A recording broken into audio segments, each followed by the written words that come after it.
They were a couple who had it all. Hey. Their marriage was always something special.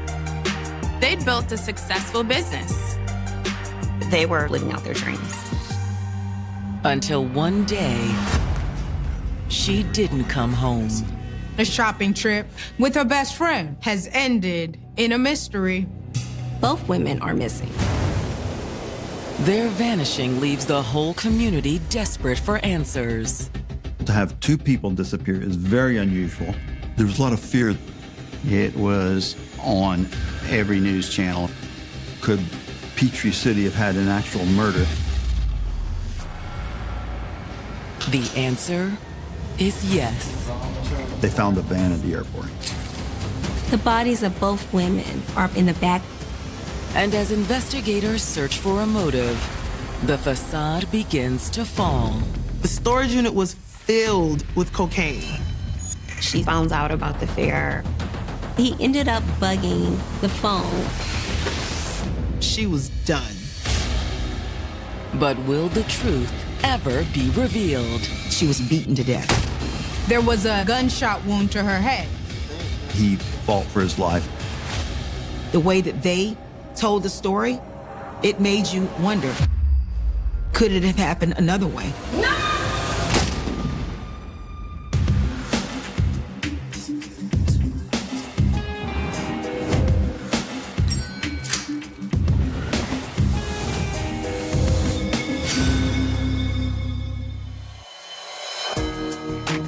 November 16th, 1995. It's a chilly fall Thursday in Peachtree City, Georgia, a quiet suburban community a half-hour southwest of Atlanta. Peachtree City was and is an affluent community. It has been ranked many times as among the most desirable places to live by Money Magazine. You're close to Atlanta, but you also live away from some of the chaos that comes along with a big city. But local resident Ray Little is deeply troubled when he walks into the Peachtree City Police Department early that afternoon. He's there to report his girlfriend, Halima Jones, missing. When was the last time you saw her? It was yesterday. Ray tells police that Halima has gone out shopping with her best friend, Ruby Joyner. But she did not return home last night. I've been trying to call her, but it keeps going over the voicemail. Even more worrying was the phone call Ray received a little before noon. He gets a call from Ruby's husband, Lewis. Hey, Ray, you seen Ruby? He indicated that he had not heard from Ruby or Halima either. It appears that both women are missing.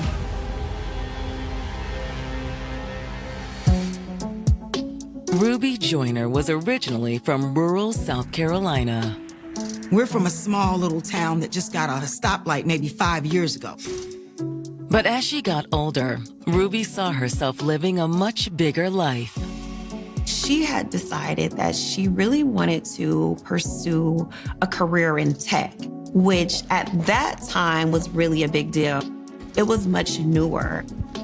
Ambitious and fearless, in 1971, Ruby chased her dreams all the way to New York City. She was determined to do whatever she wanted to do. She enrolled in an executive training program with IBM. Not only did the move jumpstart her career, it also led her to the love of her life.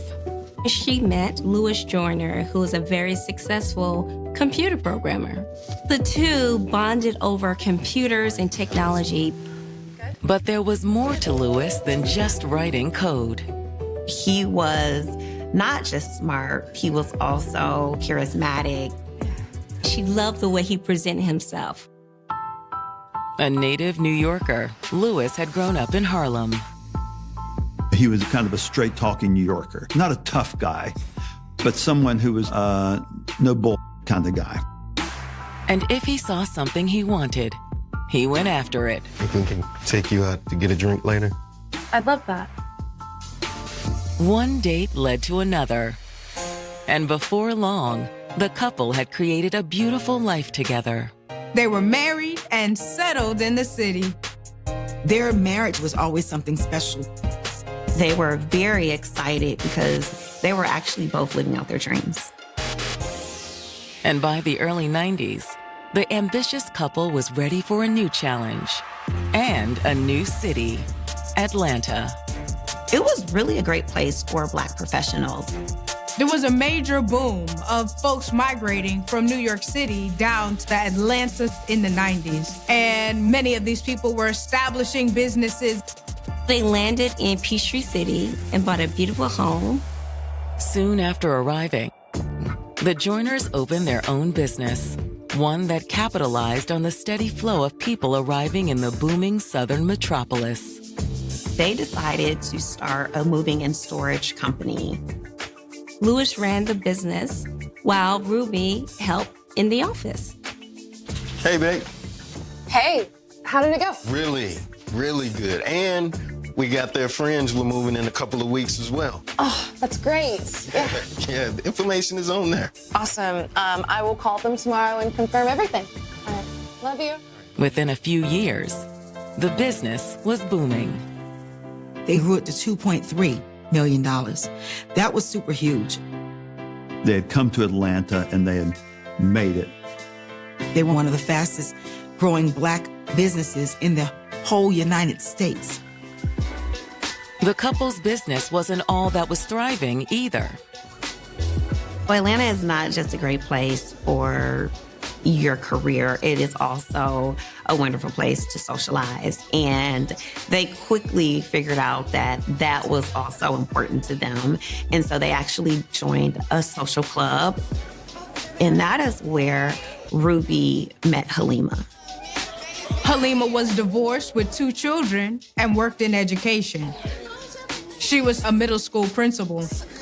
Ruby and Louis both became good friends with Halima and her boyfriend, Ray Little. Ruby and Halima bonded over their love of fashion. They would shop together a lot and really just hang out and have a good time.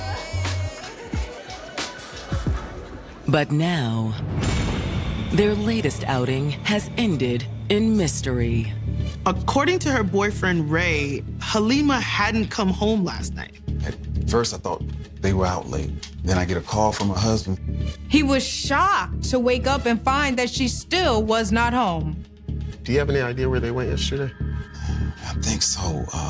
She was talking. Halima wanted to go to a particular store. Okay, and you were sure they were just going shopping? Police do have to consider that maybe they made a choice to leave for some reason. But Ray is sure that's not the case.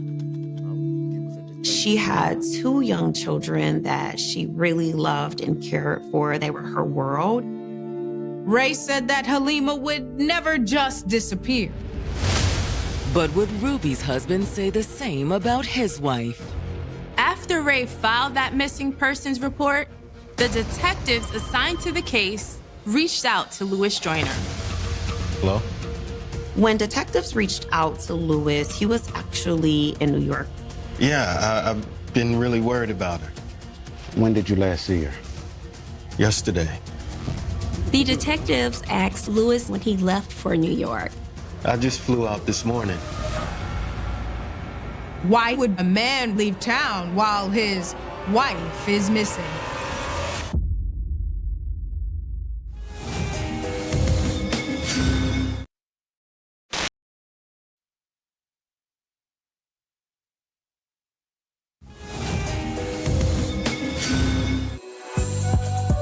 Ruby Joyner and her husband Louis had built a beautiful life together. They started out with just a simple moving and storage company that grew a super huge business. They were living in the Atlanta suburb of Peachtree City and were happy. But now, detectives are trying to find Ruby and her close friend, Halima Jones. Halima's boyfriend, Ray Little, had gone to the police and reported her and Ruby missing. The story is that these women had gone shopping and that they had disappeared. However, when the detectives follow up with Ruby's husband, Louis, things take an unexpected turn. When did you leave Atlanta? I just flew out this morning.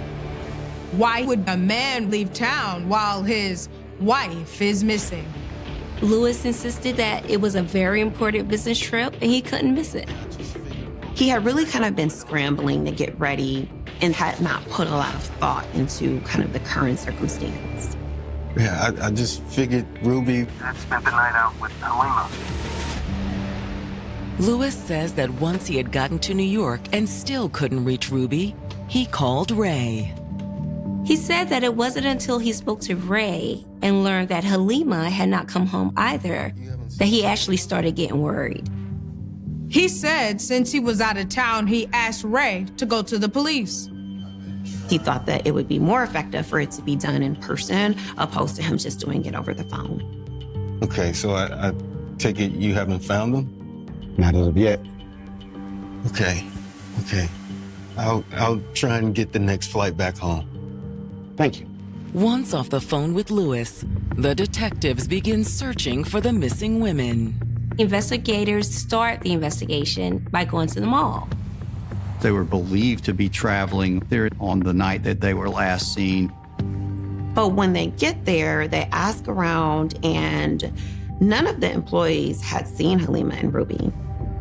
The mall an apparent dead end. The detectives hit several other shopping centers in the area. Once again, the detectives come up empty-handed. No one remembers seeing them. The detectives are really wondering if the ladies did, in fact, even go shopping that day. But if Ruby and Halima hadn't gone shopping, where did they go? At that point, they decide that it's probably best that they start to expand their search. The investigators alerted their counterparts in Atlanta and other surrounding communities. They issue a public statement to the media asking for any information. They said to be on the lookout for 2 women. And they also gave the description of Halima's blue van. It was not implying foul play, but anybody could read it between the lines that there might be foul play. The public is on high alert as news of the missing women spreads through Peachtree City. The disappearance of 2 women who were residents was big news and unusual. One of the big attractions to Peachtree City was its low crime rate. So people had a sense of security. And so when these 2 women disappeared, it was scary to people. With fear in the community growing, the detectives bring in the Georgia Bureau of Investigation. The Georgia Bureau of Investigation assists local law enforcement agencies. And at this time, the Peachtree City Police Department wasn't a large department, and so we were contacted for our experience. While the investigation gathers momentum, Lewis contacts Ruby's family in South Carolina with the news that she and her friend Halima are missing. My gut told me something had happened to both of them. It was totally unlike Ruby to just disappear. Whatever happened, Ruby's family is determined to find her. We all got in cars and came to Atlanta, and we went out. We went looking. But as Ruby's family joins the search, the detectives are starting to suspect this case won't have a happy ending. Since Ruby and Halima were supposedly going shopping, the detectives pull their bank records and credit card statements. But there was not any indication that the 2 had made any purchases. This is alarming for the police at this point. Something bad has happened to these women. And there's no trace of the missing women until November 21st, 1 week after they disappeared. A security guard spotted a van that matched Halima's in the long-term lot at Atlanta's Hartsfield Airport. He approaches the van with a flashlight. And when he shines the light inside, he makes a horrific discovery. He sees a mound covered by a blanket. And then he sees what he believes to be a foot sticking out.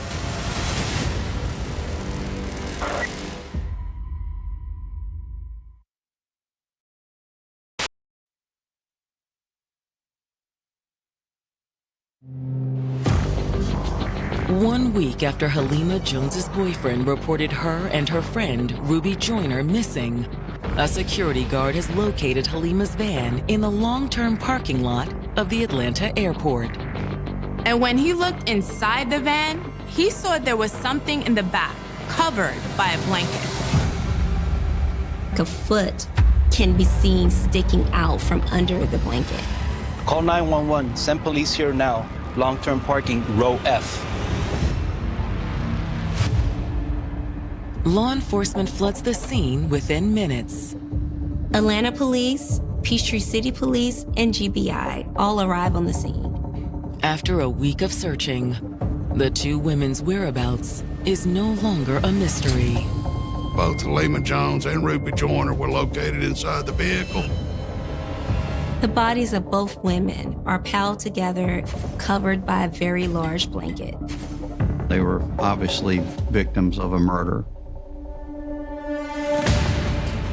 Because of the state of the bodies. It was determined they had been dead for several days. They were probably killed the night they went missing.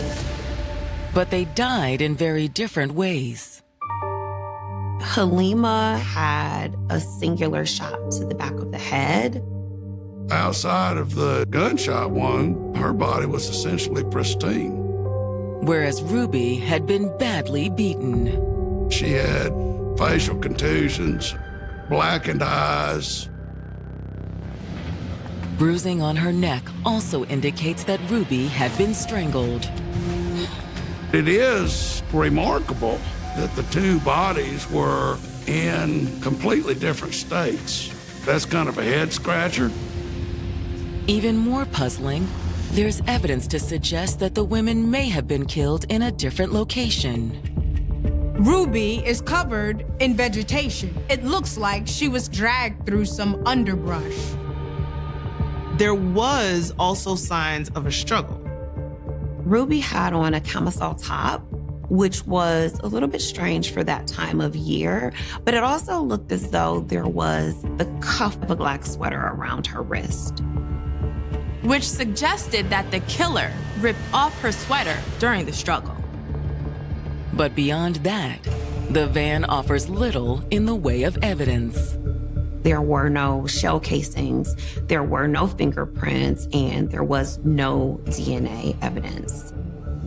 While the medical examiner's team removes the bodies for autopsy, the detectives contact Ruby and Halima's families.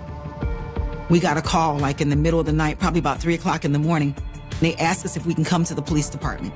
They didn't give us any information over the phone. It's only when they're face to face that the detectives break the devastating news that both women were dead. The whole thing was just it was just unreal. It's like something that you see on TV. It wouldn't happen to you. It happens to somebody else. This doesn't happen to my family. It doesn't happen to someone that we love. It was just hard. I hope to never have to feel what I felt that night ever again in my life. The detectives also contact Halima's boyfriend, Ray Little. Investigators asked him to come down to the station. However, they were unable to get a hold of Ruby's husband, Lewis. It was a big question mark. Where is he? While the detectives try and fail to reach Lewis, the double murder becomes the top news story in Metro Atlanta. It was on every news channel and covered extensively by the paper. There was a lot of fear that two women who seemed to be straight arrows could come to this kind of end. When the detectives sit down with Ray later that day, it's obvious that he's already seen the headlines. He's absolutely devastated that Ruby and Halima are both dead. I don't understand, how could this happen? He says that they were really well loved in the community. He could not think of anybody that would want to hurt either of them. But investigators wonder if he knows more than he's letting on. He was the one who reported the women missing. But it's not unheard of that perpetrators of crime do that to try to take the heat off. The last time you seen Halima was last Wednesday. Yeah, like I told you. And Ruby? I don't know. A few days before. But when police ask about his and Halima's relationship, the conversation becomes awkward. He started to get a little bit uncomfortable. Is it something you're not telling us? Well, He ends up revealing that he and Halima had actually recently broken up. And the reason sounds a lot like a motive. He believed that she was having an affair.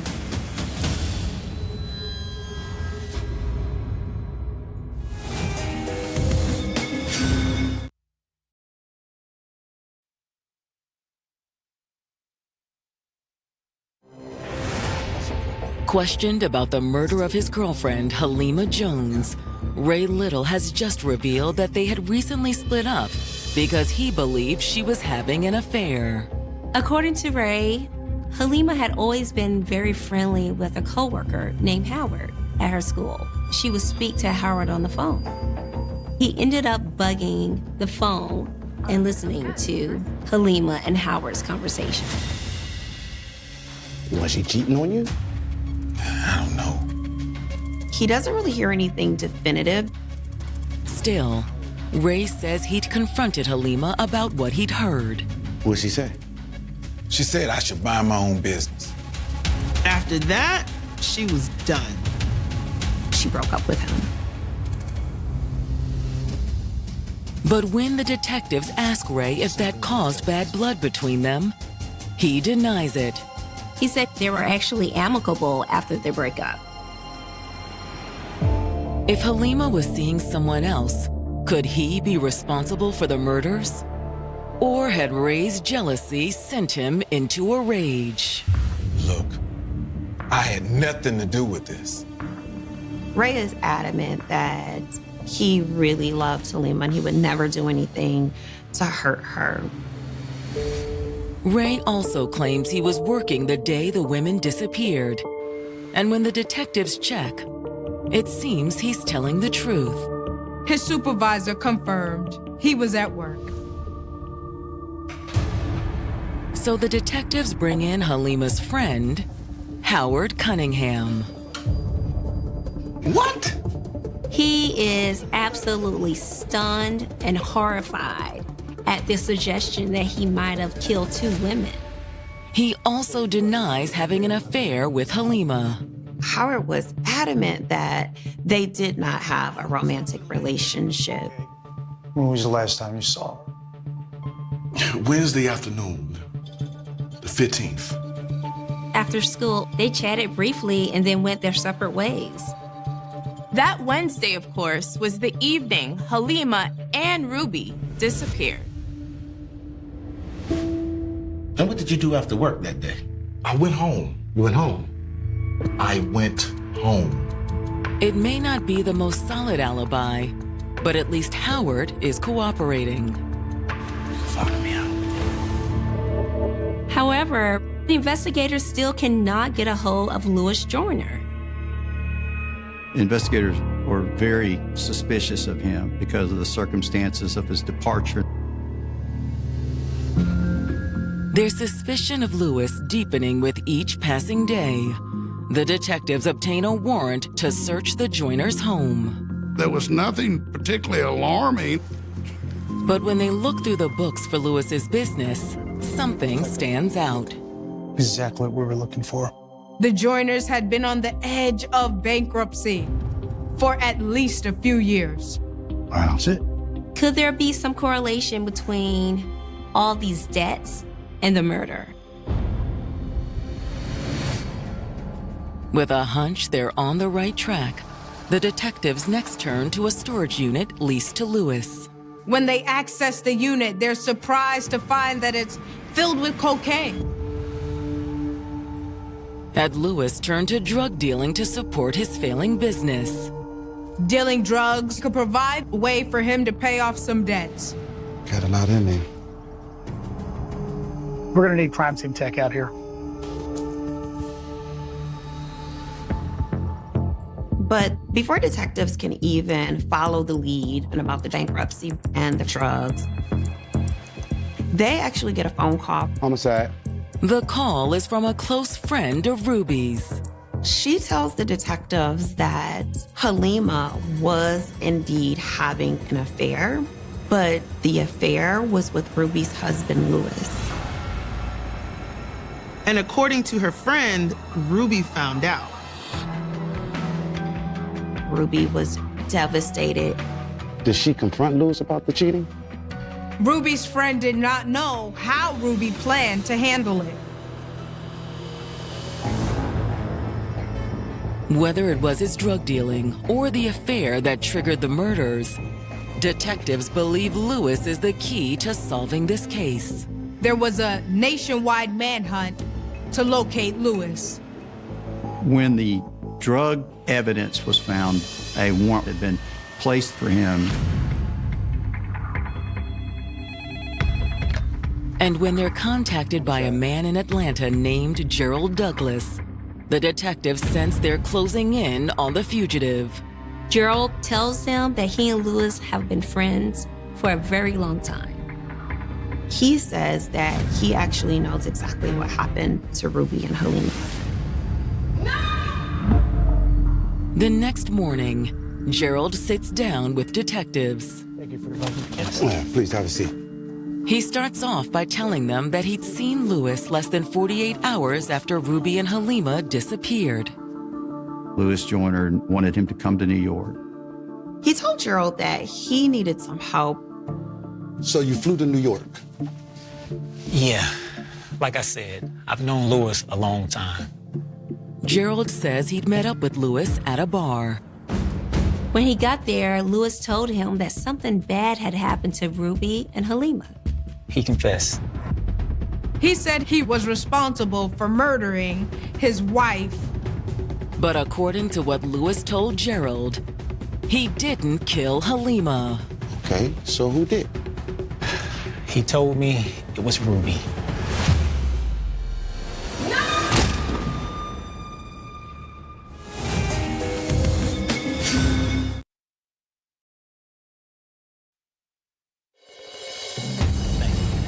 A close friend of Ruby Joyner's husband has just told the detectives investigating her murder that Louis Joyner confessed to killing his wife. However, he said that Louis told him that Ruby had killed Halima. Why would she do that?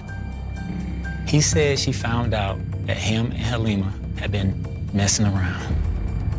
And according to what Louis told his friend, her rage over the affair had boiled over on the evening of November 15th. The two women had gone shopping to the Shannon Mall and had arranged to meet Louis Joyner for dinner, and in fact did so. Then, after dinner, they'd all driven out to a wooded area near the Atlanta airport. The three traveled into this noise abatement area in order for Louis and Halima to consume some powder cocaine. The women went in Halima's van, while Louis had driven separately.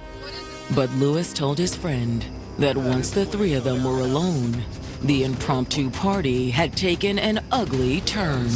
Louis told Gerald that Ruby pulled out a gun. Ruby, what are you doing? Like I don't know. Ruby is not. Louis said that she shot Halima Jones in the head. He said that Ruby also tried to kill him. She fired at him. What are you doing? You're crazy. Filled with sudden rage, Louis wrestled the gun from her. And then he killed her. That's what he told me. Louis said that he pistol whipped her and beat her to death. But does the fact that Ruby allegedly killed Halima mean what Louis did was justified? The injuries to Ruby Joyner is above and beyond anything that self-defense would require. When you look at the autopsy report, Ruby was beaten extremely. She had 23 breaks and fractures in her face. Her nose was broken, her eye socket was broken, her jaw was broken. She was also strangled.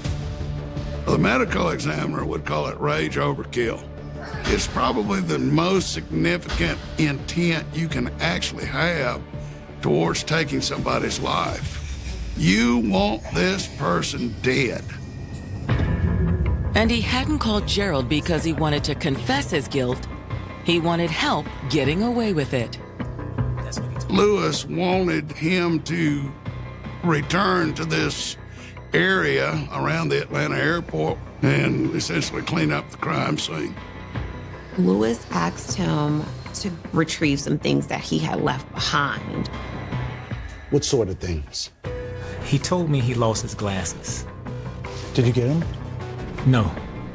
Gerald said he refused to participate in helping Lewis. But Gerald is prepared to help the police. Gerald agreed to lead detectives to the location where Lewis told them the murders occurred. We placed him in a vehicle and took him around areas of the Atlanta airport and attempted to locate the crime scene using a hand-drawn map that he had made when he had met with Joyner in New York. When the detectives searched the area, night has fallen. We didn't know exactly where it was. We just kind of knew generally where it was going to be located. And we're examining the area with flashlights. It's not long before the search reveals the first clues. We started discovering shell casings up and down the street. But it's not until the detectives find something else that they're sure they're in the right spot. We found a sweater lying in the road. It was a match for the torn cuff they found around Ruby's wrist. They also find the items Lewis asked his friend to recover. Items were found, including glasses that belonged to Halima Jones, and more significantly, a pair of prescription sunglasses that belonged to Lewis Joyner. But there's still no sign of Lewis until November 29th, when an NYPD officer is making rounds in a city housing project. The New York Police Department do what they call vertical patrols. They patrol the stairwells and the rooftops of these buildings. The officer encounters a man hanging around on the rooftop. He was acting suspiciously. I think he was drunk. Initially, he was just going to shoo him off the rooftop, but I think they did end up patting him down, and they found some cocaine on him. And when the officer tries to cuff him, a struggle ensues. They almost fell off a multi-story roof. That was a very dangerous arrest that was made by the officer. But it's only after they bring him in that the police realize just how dangerous the suspect is. He was wanted for murder in Georgia.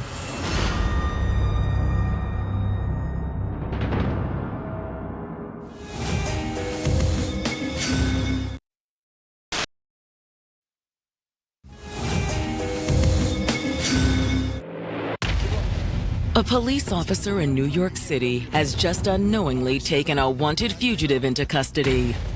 48-year-old Lewis Joyner. He was originally arrested for possession of cocaine. Once he was brought into the precinct, officers realized he was wanted in Georgia.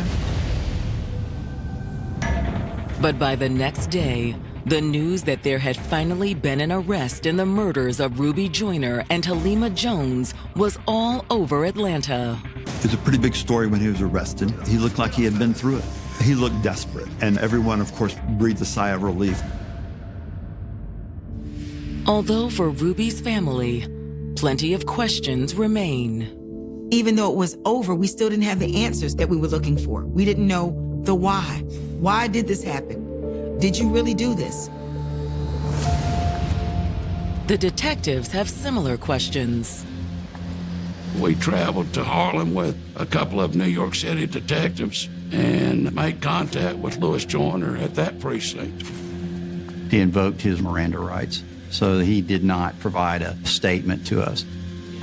So all the detectives had is the story Lewis told his friend Gerald. Not that they believe it. The investigators charged Lewis with both murders. The police think Lewis did the shooting and the beating. Extradited back to Georgia, Lewis stands trial for the double murder in August of 1996. He'd lost a lot of weight. It just made him look very old, very fragile. It wasn't the same man that I knew. While prosecutors don't know exactly what happened, they theorize the crime was motivated by Lewis and Halima's affair. Prosecutors based their theory off the belief that Ruby was the main target. They assert that his plan was most likely to get Ruby out of the way so he could continue seeing Halima. And after meeting them for dinner that night, he'd suggested the drive to a secluded spot near the airport. What is this place? Oh, this is where they tore down all the houses because it was too close to the airport. It had been abandoned because there was so much noise that people just moved out, and it just was empty, paved streets, but no houses. The story Lewis told Gerald about going out there to snort cocaine may have been true. But according to the prosecutors, that wasn't all Lewis had in mind. Well, it's my belief that he's the one that introduced the weapon to the scene. Lewis, what are you doing? I love you, Halima. He tried to shoot Ruby and hit Halima instead. Maybe Halima stepped in the way. But Halima's sacrifice didn't save Ruby. Ruby ran into the brush, and he pursued her. The shots all missed, which explained the multiple casings at the crime scene. Then, his gun empty, Lewis tackled Ruby. He beat her down with a gun. He beat her and beat her and beat her until he probably so tired he couldn't beat her anymore. So he choked her. My aunt's face was like something in a horror movie. I couldn't even actually recognize her. Who does that? And who does that to someone that you say you love? There was no doubt Lewis had beaten Ruby to death. He'd confessed to his friend Gerald. We also found Lewis's prescription sunglasses. So that clearly placed him at the crime scene. And just the vicious nature of the beating. It was a horrendous interpersonal crime. It was someone who knew Ruby Joyner, and that person was her husband. When it's the defense's turn, Lewis takes the stand to maintain his innocence. He sticks to his self-defense claim. Now, I'll be honest, the attorney he had was a very good attorney because the way that they told the story, it made you almost wonder, did it really happen this way? Or could it have happened another way? I couldn't stomach it, and I didn't know what the verdict was going to be. But the jury doesn't believe his self-defense claim. He's convicted for killing his wife, Ruby. But the defense did raise reasonable doubt as to whether he killed Halima. Lewis is acquitted of all charges connected to Halima's murder. The prosecution had theories as to how the crime may have occurred, but there was no conclusive evidence to dictate to us what really happened. The state just didn't have the evidence to prove that Lewis pulled the trigger. However, the acquittal doesn't change his fate. Lewis is sentenced to life in prison. Thank God he doesn't have a chance of parole. But to many, justice wasn't completely served. Halima was having an affair, but certainly didn't deserve to die because of it. She's got sons. Her sons were very young whenever she passed away. She was a human being. I think it's unfair that nobody paid the price for her life. And having Lewis where he belongs doesn't take away the pain for Ruby's loved ones. She didn't deserve her life to end like this. Because of my Uncle Lewis, we'll never be able to talk to her again, smile with her again, have another family reunion with her. But Ruby will never be forgotten, and her family hopes that her story will caution others. If you're going through relationship issues, you need to really have at least one person you can talk to, share things with, so that they can understand what's really going on. And my aunt didn't want our other family members to even know that there was issues in their marriage. And that's probably why we didn't know what was going on. But you got to be strong enough to share with someone. They can help you get out of whatever the situation is.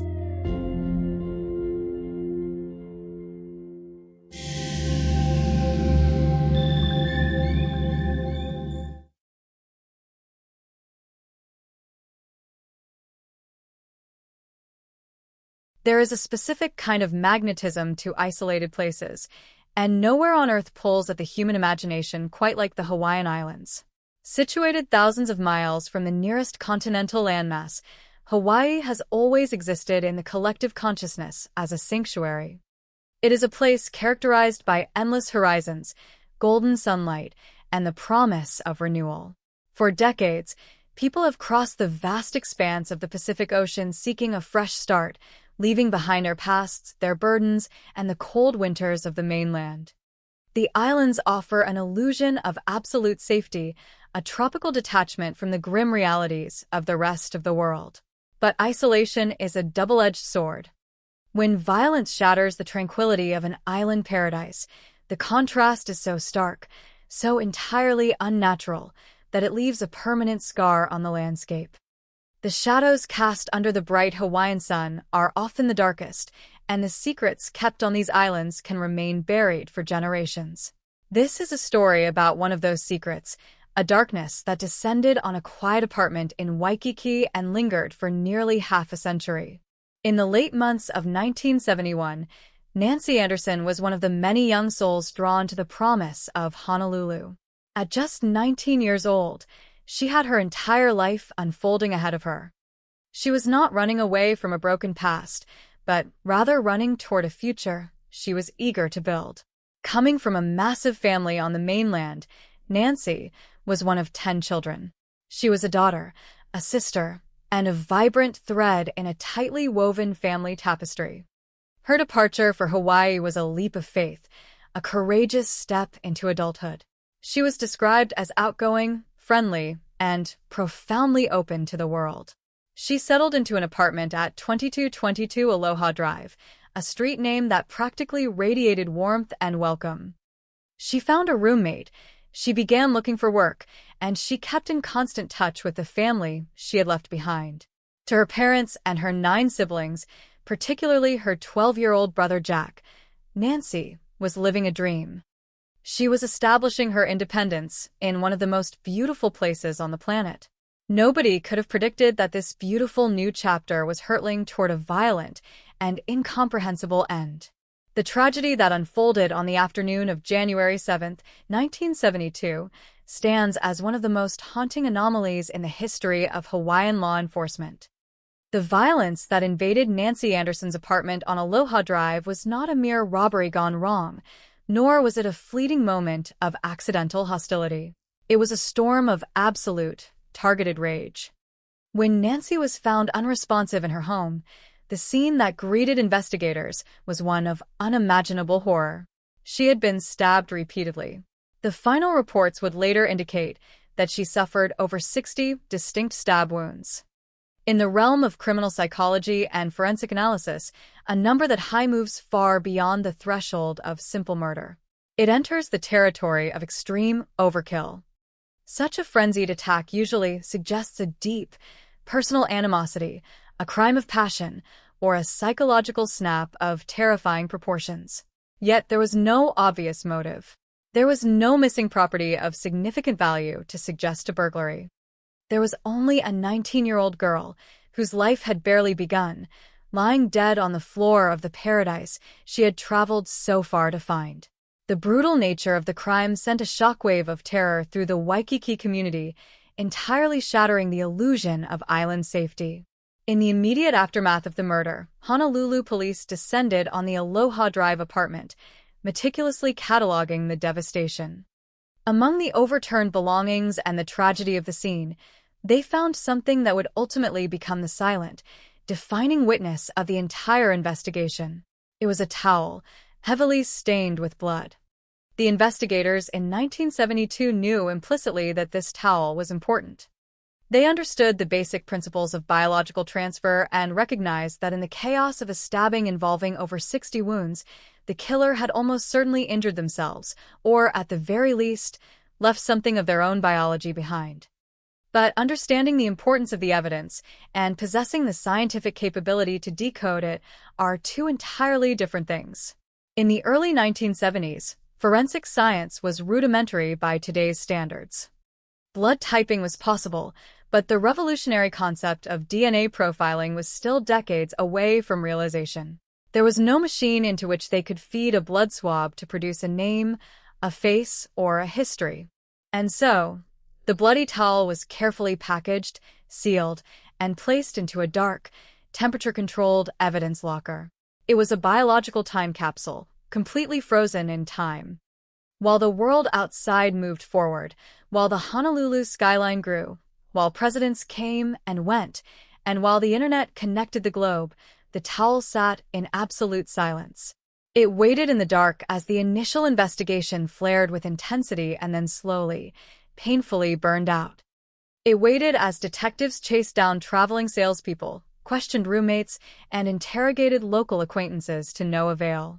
It waited as leads evaporated, as memories faded, and as witnesses moved away or passed on. It waited while Nancy's parents aged and her siblings grew up, carrying the heavy, unanswered question of who had stolen their sister. The towel held the absolute truth of what happened on January 7th, 1972, but it would take nearly 50 years for humanity to invent a language capable of translating that truth. When that translation finally occurred, the answer it provided defied every preconceived notion the investigators and the public might have held. We are conditioned by media and true crime narratives to expect a monster hiding in plain sight, a career criminal, a drifter, or a known predator. But when the silent biological witness on the towel finally spoke through the miracle of forensic genetic genealogy, the name it produced was Tudor Chiarella.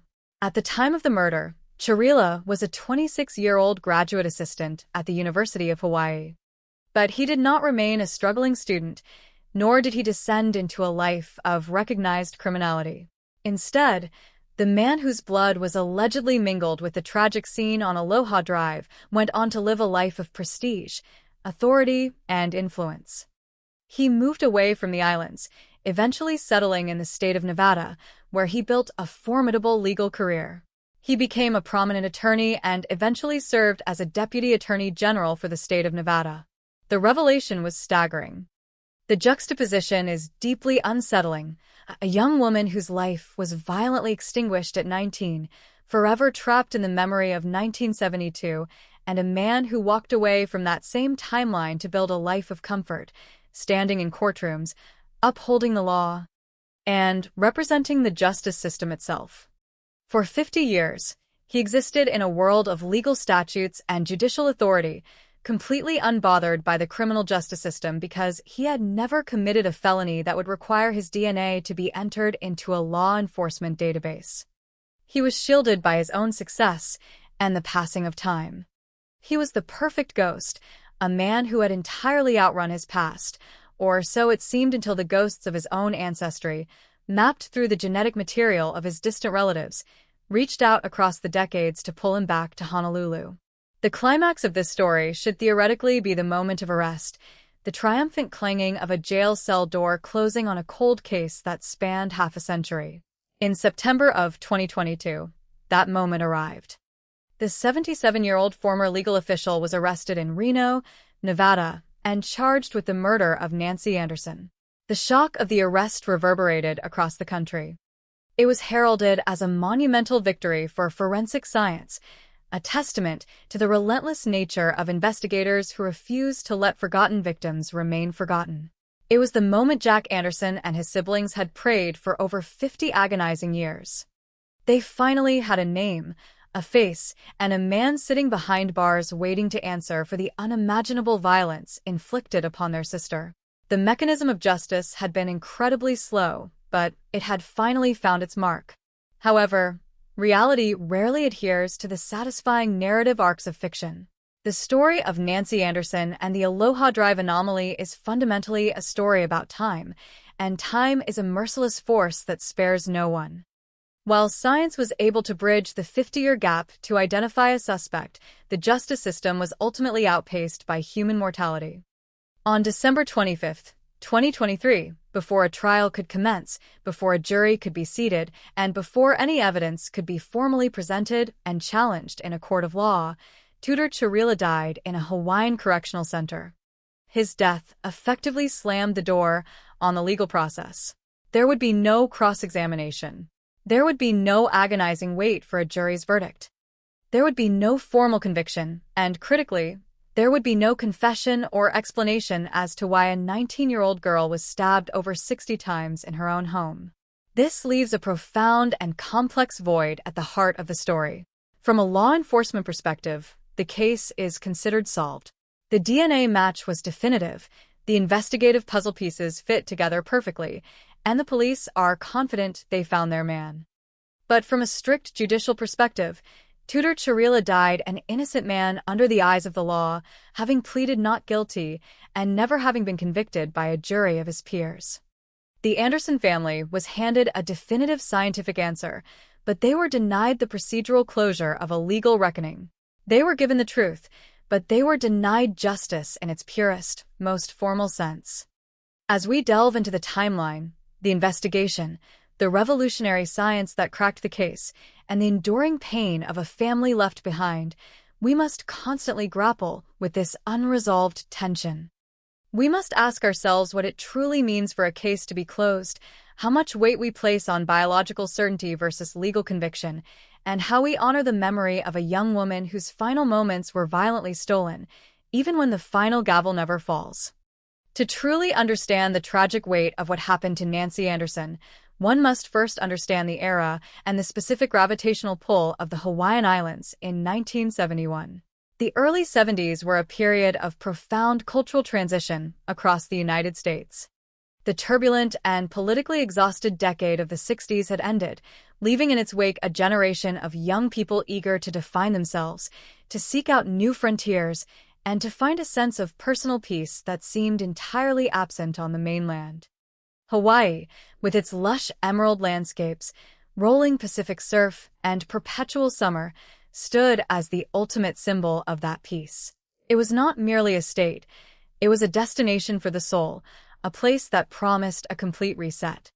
For a young person coming of age, the islands represented a geographic and emotional separation from the mundane realities of hometown life. Honolulu, and specifically the bustling, vibrant neighborhood of Waikiki, was a melting pot of tourists, military personnel on leave, and young dreamers seeking a fresh start. It was a highly transient place where the sun seemed to wash away the anxieties of the past, where the air constantly smelled of salt and tropical flowers, and where the promise of a beautiful, unburdened life felt incredibly tangible to anyone willing to make the journey. The allure of this island paradise was a powerful, almost intoxicating siren song, calling out to those who wanted to write their own independent stories on a blank, sun-drenched canvas far from home. Nancy Anderson heard that call and answered it with a kind of boundless, fearless optimism that only a 19-year-old truly possesses. To understand the magnitude of her journey, one must look closely at the deep roots she was temporarily leaving behind. Nancy was not a solitary figure drifting aimlessly through the world without tethers. She was an integral, vibrant part of a massive and deeply connected family. Being one of 10 children means growing up in an environment defined by constant motion, shared spaces, and an intricate, unbreakable web of relationships. In a household of that staggering size, there is always noise, there is always activity, and there is an inescapable sense of belonging to something much larger than oneself. You learn to share, you learn to negotiate, and you learn how to make your voice heard in a crowded room. To step away from a family of 12, including her parents and her 9 siblings, required a distinct and admirable brand of courage. It meant intentionally trading a house full of familiar voices and guaranteed emotional support for an ocean of uncertainty. Yet, according to those who knew her, Nancy was an incredibly sociable, outgoing, and deeply friendly young woman. She was not fleeing a troubled home or trying to escape a dark past. She was simply stretching her wings as wide as they could go. Her departure was a natural, albeit bold, progression of her radiant personality. She wanted to experience the world on her own terms, to test the limits of her independence, and to see what she could build with her own two hands in a place where nobody knew her name. Leaving her tight-knit hometown was a monumental psychological shift, a transition from the dense, comforting thicket of a 10-child family to the singular, sometimes lonely independence of young adulthood. This departure was felt deeply across the entire Anderson family, but it landed with a specific, poignant weight on her younger siblings who looked up to her. At the time Nancy packed her bags for Honolulu, her brother Jack was only 12 years old. The dynamic between a vibrant 19-year-old sister and a 12-year-old brother is often one of quiet, unwavering admiration. To a boy just standing on the threshold of his own teenage years, an older sister moving to a legendary island paradise thousands of miles away must have seemed impossibly glamorous and incredibly brave. Nancy was the pioneer of the family, venturing out into a vast world that Jack could only imagine through postcards, phone calls, and the vivid stories she shared whenever she reached out. Despite the vast geographical distance spanning the Pacific Ocean, the emotional connection within the family remained completely unbroken. They stayed in regular, loving contact, bridging the physical expanse with letters and conversations that painted a vivid picture of a young woman successfully navigating the challenges of her new life. For Jack and the rest of the siblings waiting back on the mainland, Nancy was a constant beacon of adventure and success. They were proudly witnessing her transition into an independent adult, completely unaware that their beautiful memories of her at 19 would soon be permanently frozen in time by an act of unspeakable cruelty. The regular communication provided a comforting, solid illusion that, despite the thousands of miles separating them, she was safe, she was happy, and she was entirely secure in her chosen tropical haven. Upon arriving in Honolulu, Nancy immediately set about the very practical, often unglamorous work of building a foundation for her new life. The romanticized, cinematic vision of Hawaii often obscures the mundane realities of actually living there as a working-class resident. It is undoubtedly a beautiful place, but it is also a real, expensive city where rent must be paid on time, groceries must be carefully budgeted, and steady jobs must be secured and maintained. Nancy moved into a modest apartment at 2222 Aloha Drive, located right in the pulsing heart of the Waikiki district.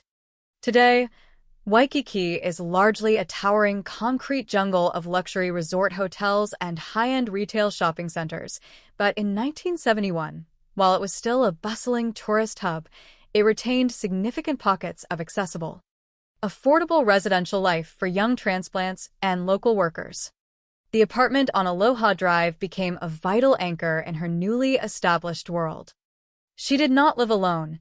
She wisely shared the space with a roommate, an arrangement that provided not only essential economic relief, but also a built-in layer of companionship and physical security in an otherwise unfamiliar city. Nancy was actively finding her footing in the greater Honolulu area, successfully securing employment and establishing a predictable, comforting daily routine. She was doing exactly what society asks of its young adults when they leave the nest. She was managing her finances, commuting to work, keeping a household running, and slowly but surely turning a foreign, intimidating landscape into a place she could genuinely call home. There is a profound, quiet dignity in this specific phase of human life. It is the crucial time when a person proves to themselves and to the world that they can survive and thrive entirely on their own merits. Nancy was undeniably succeeding at this fundamental human task. She was deliberately carving out her own space in the world, one day at a time, completely surrounded by the vibrant, transient energy of Aloha Drive. The profound and enduring tragedy of Nancy Anderson's story lies incredibly heavily in this very normalcy. If she had been actively engaging in high-risk behaviors, if she had been running with dangerous crowds, or if she had been living on the fringes of society, human nature might mistakenly attempt to rationalize or contextualize the horrific violence that ultimately found her. But Nancy was simply living an ordinary, optimistic, and entirely wholesome life. She was friendly, she was hardworking, and she was entirely innocent of the dark, predatory undercurrents that can occasionally slip unnoticed into any community, no matter how beautiful or serene its exterior scenery might appear. Her life on Aloha Drive was completely characterized by the gentle, unthreatening hum of domesticity, casually chatting with her roommate, diligently going to work, running personal errands around the neighborhood, and engaging in the simple interactions that make up a day. The transient nature of Waikiki meant that people were constantly coming and going, creating an environment where strangers frequently crossed paths. It was a place where a polite interaction with a traveling salesperson or a casual greeting to a neighbor was simply a part of the daily rhythm. It is this absolute, unquestionable banality of her routine that makes the impending violence so deeply unsettling to comprehend. The apartment at 2222 Aloha Drive was supposed to be a sanctuary, a safe and private harbor for a young woman who was merely writing the opening chapters of her adult life. The juxtaposition of a sunny, peaceful Hawaiian afternoon against the unimaginable, frenzied brutality that was about to unfold inside those walls is almost impossible for the human mind to reconcile. Nancy Anderson was doing everything perfectly right. She was eagerly embracing her future, loving her family fiercely from afar, and trusting the inherent goodness of the world around her. She had absolutely no reason to suspect, and no way to foresee, that her deeply held dream of an independent life in paradise was about to be violently and abruptly intercepted, leaving behind a shattered family and a chilling mystery that would tragically defy resolution for almost 50 agonizing years. This was the beautiful, fragile reality of Nancy Anderson before the absolute darkness of January 7th finally fell upon her home. January the 7th, 1972, began like any other Friday in Honolulu, characterized by the gentle, predictable rhythms of island life that drew so many young people to the Pacific. The air in Waikiki would have been warm and heavy with the scent of salt and tropical flora, the streets bustling with the usual mixture of tourists navigating the sidewalks and locals going about their daily routines. At 2222 Aloha Drive, the morning likely bled into the afternoon with an unremarkable ease. For Nancy Anderson, this was meant to be just another day of navigating her newly established independence, a day composed of mundane tasks, casual conversations, and the quiet comfort of her own space. The profound terror of this particular date lies entirely in its absolute, unthreatening normalcy right up until the moment the extreme violence erupted. The timeline of that afternoon is a chilling study in how closely ordinary life can brush up against unimaginable darkness without anyone noticing until it is far too late. According to the investigative records, the early part of Nancy's afternoon was marked by a completely standard, benign domestic interaction. A group of traveling salespeople, common fixtures in residential neighborhoods during that era, made their way to her apartment door. They were there to pitch their products, a mundane interruption that most people handle with a polite but firm dismissal. Nancy, known for her outgoing and sociable nature, reportedly engaged them in a brief conversation. She was alive, she was communicative, and she was functioning perfectly within the boundaries of a safe, predictable world. These salespeople would eventually become crucial anchor points in the police timeline, serving as some of the last known individuals to see her breathing and unharmed. They left the premises, taking with them the final moments of normalcy that the Aloha Drive apartment would ever witness. After this brief interaction, Nancy shifted her focus to her own personal chores, the kind of routine errands and housekeeping tasks that fill the quiet hours of a day off. She moved through her environment with the absolute confidence of a person who feels entirely secure in their own sanctuary, eventually returning to the confines of her apartment to settle in for the rest of the afternoon. What makes the subsequent events so deeply unsettling, and what has haunted investigators and true crime analysts for decades, is the chilling proximity of another human being during the attack. Nancy was not alone in the absolute sense of the word. Her roommate was actually present inside the apartment during the time the murder took place. To the rational mind, this detail is almost impossible to process.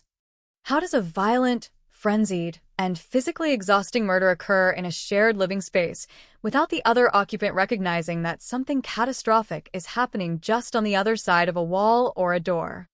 This is where the specific environmental factors of Waikiki in the 1970s must be considered, alongside the terrifying reality of sudden violence. Aloha Drive was a busy, densely populated residential area. The ambient noise of the city, the constant hum of traffic, the sounds of neighboring apartments, the rustle of the tropical wind, and perhaps a television or radio playing inside the home, could have easily masked the initial sounds of a struggle. Furthermore, knife attacks, despite how they are often portrayed in dramatic cinematic fiction, are frequently shockingly silent. The suddenness of the assault, combined with the physical shock and the immediate, devastating loss of breath, can frequently render a victim completely unable to scream for help. The killer moved with a swift, predatory efficiency, invading the space and unleashing a torrent of violence while the roommate remained completely unaware, separated from a nightmare by perhaps nothing more than a thin partition of drywall and a few feet of hallway space. The psychological weight of this fact is staggering. It underscores the terrifying vulnerability of the human condition, demonstrating that absolute horror can unfold mere steps away from completely ordinary, peaceful life without sounding a single alarm. The agonizing tension of the afternoon finally snapped when the illusion of normalcy was shattered by the discovery of Nancy's body. She was found lying completely unresponsive within the apartment, a scene that instantly transformed a safe haven into an epicenter of unimaginable trauma. The initial moment of discovery is a singular point of irreversible damage, a horrific shockwave that permanently alters the psychological landscape of whoever walks into the room. The sight that greeted the first responder to the scene was not merely tragic, it was profoundly gruesome and indicated a level of savagery that veteran homicide detectives rarely encounter. Nancy Anderson had not just been killed, she had been the victim of an absolute, frenzied slaughter. The physical evidence of the attack was overwhelming and immediate. She had been stabbed repeatedly, her body bearing the horrific testament of a killer who had completely lost control or who was driven by an unfathomable depth of dark, consuming rage. As the scene was secured and the medical examiner began the grim, necessary task of cataloging the devastation, the true scale of the violence became sickeningly clear. The official police reports would ultimately detail that this 19-year-old girl had suffered more than 60 distinct stab wounds, with some historical sources specifying the count at exactly 63 separate lacerations and deep punctures. In the precise, analytical world of criminal profiling and forensic psychology, the number of wounds is a highly critical narrative detail. It tells a specific story about the killer's state of mind at the exact moment of the crime. A few precise wounds might suggest a calculated, cold-blooded assassination or a robbery, where the perpetrator simply wanted to eliminate a witness quickly and efficiently to facilitate an escape. But 63 stab wounds push the crime far beyond the boundaries of utility, logic, or terrible necessity. This is the absolute, textbook definition of overkill. Overkill is a clinical behavioral term used to describe a situation where the perpetrator inflicts significantly more physical trauma than is biologically required to cause death. It is almost always indicative of a deeply personal emotional connection, an intense, blinding rage, or a severe, sudden psychological break from reality. It is a wildly intimate, exhausting form of violence. To stab another human being over 60 times requires a sustained, draining physical effort. It means the killer was in close, prolonged, bloody contact with the victim, driven by a dark, relentless engine of fury or horrific compulsion that could not be easily satisfied. The sheer physical exertion required to inflict that much damage is staggering, and it almost guarantees that the scene was chaotic, horrific, and entirely out of the perpetrator's rational control. Nancy died right there at the scene, her young life extinguished in a terrifying flurry of steel and malice, long before any medical intervention or rescue could even be attempted by the authorities. The sheer brutality of the crime scene immediately dictated the direction of the Honolulu police investigation, simultaneously providing vital clues while eliminating several common theories. The seasoned detectives walking through the blood-stained apartment on Aloha Drive could instantly rule out a standard, opportunistic burglary. Burglars are inherently motivated by property, stealth, and financial gain. Their primary goal is to enter quietly, take what is valuable, and leave completely undetected. If they are accidentally interrupted, the violence they commit is usually reactionary, defensive, and incredibly brief.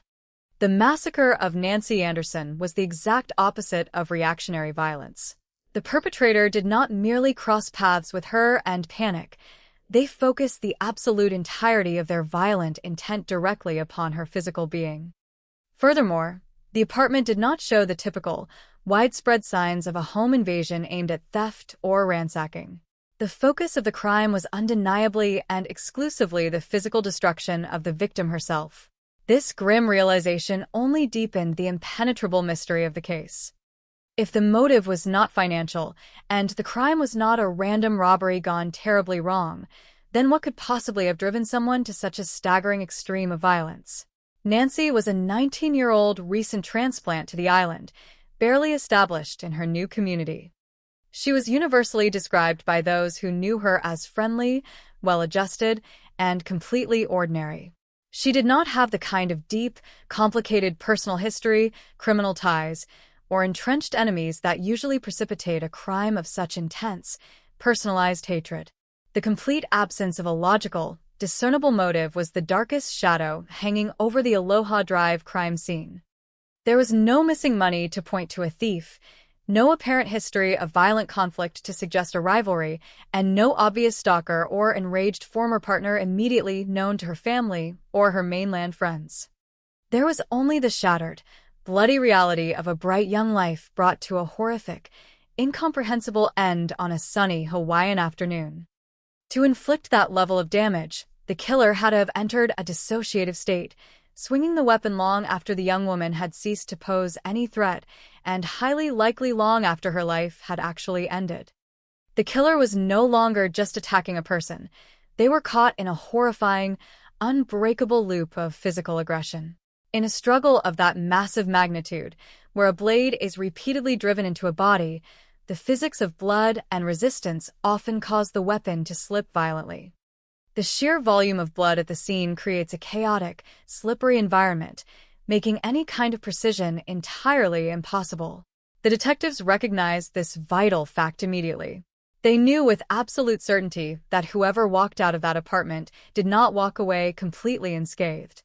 They were covered in the victim's blood, and they were almost undoubtedly bleeding themselves from self-inflicted knife slips. Yet, incredibly, this phantom managed to exit the premises, bypass the unsuspecting roommate, navigate the busy Waikiki neighborhood, and disappear completely into the ether without raising a single alarm or drawing any attention. The Honolulu Police Department was left standing in an apartment radiating with the echoes of extreme violence, staring at a horrific puzzle missing its most crucial pieces, the reason why, and the identity of the ghost who executed such a vicious attack and simply vanished. As the piercing wail of police sirens tore through the sun-drenched atmosphere of Waikiki, the reality of the horror at 2222 Aloha Drive began to solidify into official procedure. Uniformed officers rapidly descended upon the apartment complex, stringing up crime scene tape and pushing back a growing crowd of curious onlookers. The transition from a quiet residential space to an active, bloody crime scene is always chaotic, but given the sheer brutality of Nancy Anderson's murder, the atmosphere was uniquely tense. Detectives arrived to take command, stepping carefully into a claustrophobic nightmare of blood and overturned belongings. Their immediate priority was completely locking down the perimeter to prevent any further contamination of whatever microscopic clues the killer might have left in their frenzied wake. The apartment was transformed into a rigid grid of intense scrutiny. Photographers documented every angle of the devastation, their camera flashes briefly illuminating the dark reality of the 63 stab wounds. Evidence technicians began the agonizingly slow process of cataloging every smudge and every out-of-place object. In a violent struggle of this magnitude, the environment becomes a chaotic canvas where the victim and the perpetrator leave overlapping physical narratives. The detectives knew that whoever committed this atrocity had expended massive physical energy and had been in incredibly close, violent proximity to the victim. They were looking for the exact point where the killer's narrative diverged from Nancy's, searching desperately for a dropped item or a biological signature left behind in the frantic rush to escape the slaughterhouse they had just created.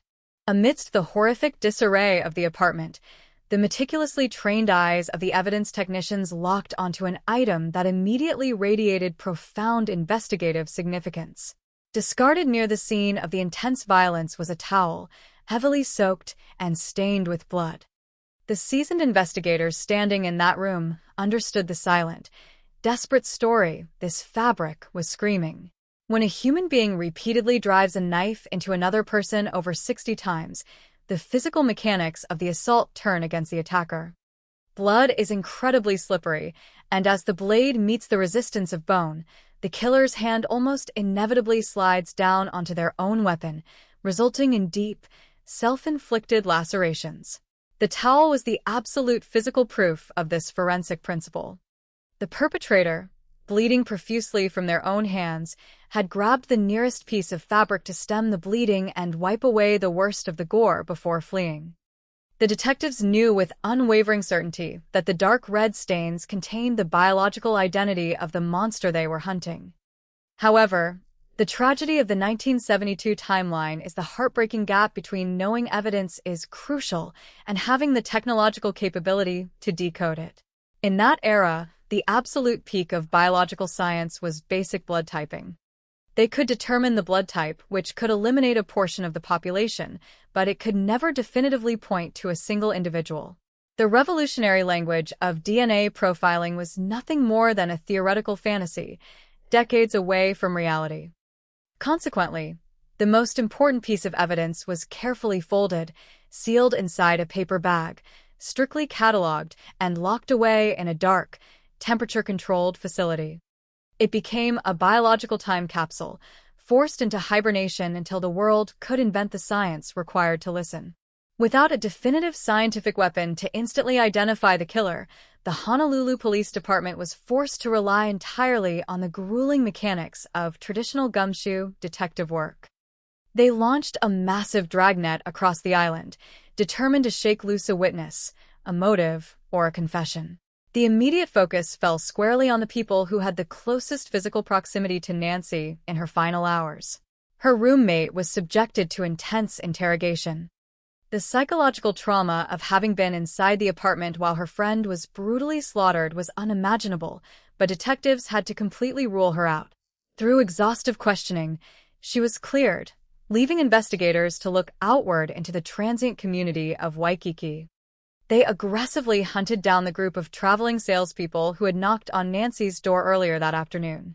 These individuals were tracked, and their backgrounds were heavily scrutinized, as they were the last people known to have spoken to the 19-year-old. Yet, despite the intense pressure, these leads evaporated. The salespeople had their alibis, their stories checked out, and no physical evidence tied them to the butchery. The investigative net was then cast wider. Detectives systematically canvassed Aloha Drive, knocking on every door, speaking to every neighbor, and questioning every local man Nancy might have interacted with during her brief time on the island. They scoured the neighborhood for anyone seen fleeing the area with bloodied clothes. They dug into the backgrounds of local criminals known for violent outbursts and chased down every anonymous tip.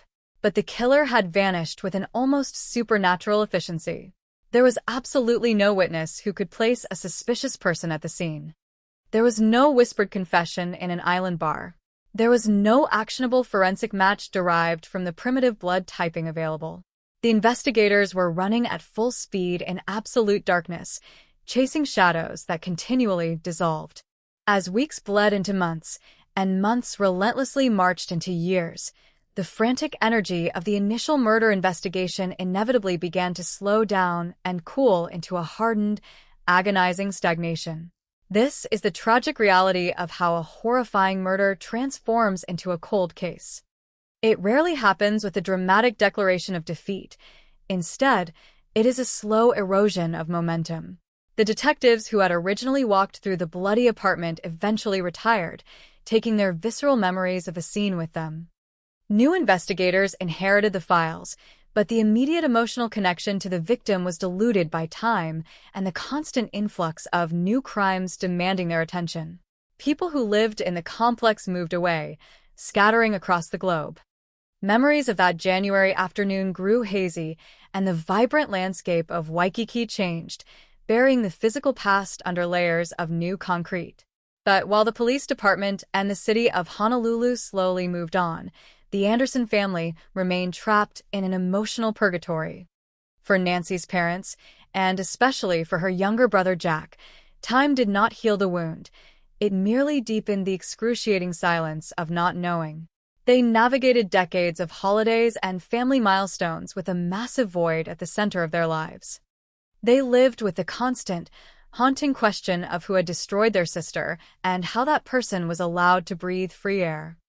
The sealed evidence box containing the bloody towel sat in the dark depths of the police storage facility, gathering dust as the calendar flipped through the 80s, 90s, and into a completely new millennium. The case was effectively frozen in carbonite, a forgotten tragedy locked away in a filing cabinet, waiting for a miracle. That desperate wait lasted for an agonizing 47 years.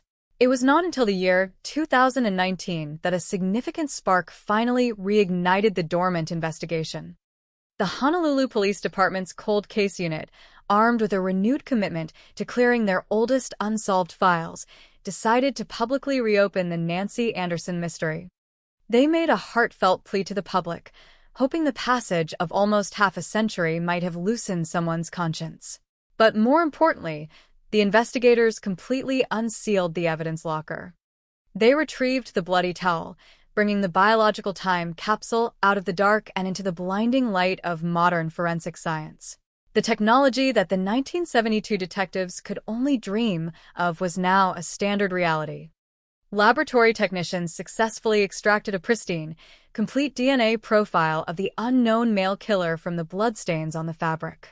This was a monumental triumph of preservation. The ghost finally had a genetic face. The investigators confidently uploaded this newly minted DNA profile into the massive, interconnected national database containing the genetic records of millions of convicted offenders and arrestees across the United States. They waited with bated breath, expecting a rapid resolution to the 50-year-old nightmare. But the result that came back was a crushing blow. It was a complete and total zero. There were absolutely no matches. The killer's DNA was not in the system. This meant the perpetrator had never been convicted of a felony that required a DNA sample in any state, entirely evading the modern law enforcement dragnet. The investigation had made a massive leap forward into the future, only to slam face first into an impenetrable brick wall.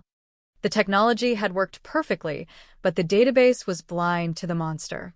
The case was once again trapped in a terrifying bottleneck, leaving investigators staring at a perfect genetic blueprint without a name or a face to give it. The devastating failure of the national database search in 2019 could have been the definitive end to the investigation into the horrific murder of Nancy Anderson. When the system returned absolutely zero matches, the Honolulu Police Department was once again staring into a profound abyss of unanswered questions, holding a perfect biological blueprint of a killer who essentially did not exist in the eyes of the law. But the sheer passage of time had also allowed the victims left behind to mature into powerful advocates. Jack Anderson, who was merely a 12-year-old boy when his sister was violently taken from him, had grown into a man carrying decades of unresolved grief. He refused to let the momentum die a second time. He became a relentless driving force, urging investigators to abandon traditional law enforcement databases and pivot entirely toward the groundbreaking realm of forensic genetic genealogy. This was no longer just about matching a suspect to a previous crime. This was about weaponizing the suspect's entire biological ancestry against them. Genetic genealogy operates on the fundamental principle that even if a killer has successfully hidden from the police, they cannot hide from their own bloodline. By taking the DNA extracted from the 1972 bloody towel, scientists could bypass standard criminal registries completely and instead look into vast, publicly accessible repositories where people submit their genetic material to discover their heritage. It was an incredibly bold strategy, shifting the battlefield from police precincts to the intricate, deeply hidden branches of an expansive family tree. Hoping to find a distant relative who could eventually lead them directly to the man who slaughtered a 19-year-old girl in her Waikiki apartment. The application of forensic genetic genealogy is an agonizingly meticulous process that requires the patience of a historian and the precision of a master geneticist. The scientists took the anonymous, violent biological signature left behind in the Aloha Drive apartment and uploaded it into commercial genealogical networks. They were not looking for the killer himself. They were hunting for his distant cousins, his second aunts, or anyone who shared even a microscopic fragment of his genetic code. When the system generated a list of distant relatives, the true, grueling investigative work began. Genealogists constructed massive, sprawling family trees, tracing lineages back through decades and sometimes centuries, piecing together birth certificates, marriage licenses, census records, and obituaries. They built an enormous web of humanity and then systematically began to eliminate branches. They applied rigid, unforgiving filters to this massive pool of individuals. The investigators asked incredibly specific questions to narrow the field. Who within this vast familial network was a biological male? Who among those males would have been the correct age to commit a physically exhausting, violently aggressive murder in 1972? And most crucially, who among that deeply narrowed demographic had a documented geographical footprint in the state of Hawaii, specifically in or around the island of Oahu, during the early 1970s? It was a process of scientific subtraction, stripping away thousands of innocent relatives until the immense family tree funneled down to a single, inescapable branch. The DNA from the towel acted as an invisible tether, slowly pulling investigators through generations of history, tightening the net with every passing day, until a singular name finally emerged from the genetic fog. The ghost who had vanished from Waikiki nearly 50 years prior suddenly had an identity. The name that materialized at the end of this exhaustively complex genetic labyrinth was Tudor Chirila. When the Honolulu investigators first saw the name and pulled his biographical background, the immediate reaction was one of profound, disorienting disbelief. True crime narratives condition society to expect that a man capable of inflicting over 60 stab wounds on a young woman would inevitably be a recognizable monster, a violent drifter, or a career criminal heavily entrenched in the penal system. Tudor Chirila shattered every single one of those preconceived profiling assumptions. In 1972, at the exact time Nancy Anderson was slaughtered in her apartment, Chirila was a 26-year-old graduate assistant actively working and studying at the University of Hawaii. He was walking the same streets, breathing the same tropical air, and existing in incredibly close proximity to the victim. But what truly stunned the detectives was the life he led after he walked away from that blood-soaked room. Chirila did not spiral into crime. Instead, he left the Hawaiian Islands, relocated to the mainland, and established a remarkably prestigious, highly successful career in the legal field in the state of Nevada. He eventually rose to a position of significant power and authority, serving as a deputy attorney general. The irony was incredibly dark and terrifying. The man whose biological signature was permanently stained onto the most violent crime scene in Honolulu history had spent decades upholding the law, prosecuting offenders, and representing the justice system itself. He was completely invisible to the National Criminal Database simply because he had never been convicted of a felony. His pristine professional resume and his undeniable social standing had provided an impenetrable armor of respectability that lasted for half a century. Identifying Tudor Chirila as the primary suspect through genetic genealogy was a monumental breakthrough, but in the strict eyes of the law, a genealogical tree is merely a highly educated hypothesis. To secure a warrant and physically place handcuffs on a former deputy attorney general, the detectives needed absolute, irrefutable biological confirmation. They needed to draw a direct, unbroken line between Chirila's current physical body and the bloody fabric preserved from 1972. The operation required extreme tactical delicacy. Knowing the suspect possessed a deep, professional understanding of the legal system, investigators had to proceed with absolute secrecy to prevent him from fleeing or destroying evidence. According to public records surrounding the investigation, the detectives first approached an adult member of Chirila's own family. This individual, completely unaware of the horrific implications of the request, voluntarily provided a sample of their own DNA to the authorities. This provided a crucial, undeniable stepping stone, solidifying the genetic link and confirming that the police were targeting the correct bloodline. Armed with this secondary confirmation, law enforcement finally moved directly against Chirila. They successfully obtained a direct DNA sample from the 77-year-old man. The tension within the Honolulu laboratory must have been suffocating as the technicians ran the final comparison. When the results materialized, they were definitive, mathematically certain, and completely undeniable. The fresh genetic material taken from Tudor Chirila was a perfect, absolute match to the degraded biological material left on the towel at 2222 Aloha Drive. The science had finally spoken, stripping away his armor of prestige and exposing the devastating truth. The ghost of Waikiki had been found alive and well, hiding behind a lifetime of absolute legal authority. The culmination of this 50-year pursuit erupted into public view on September 13, 2022, when a coordinated law enforcement strike team moved in to apprehend the suspect.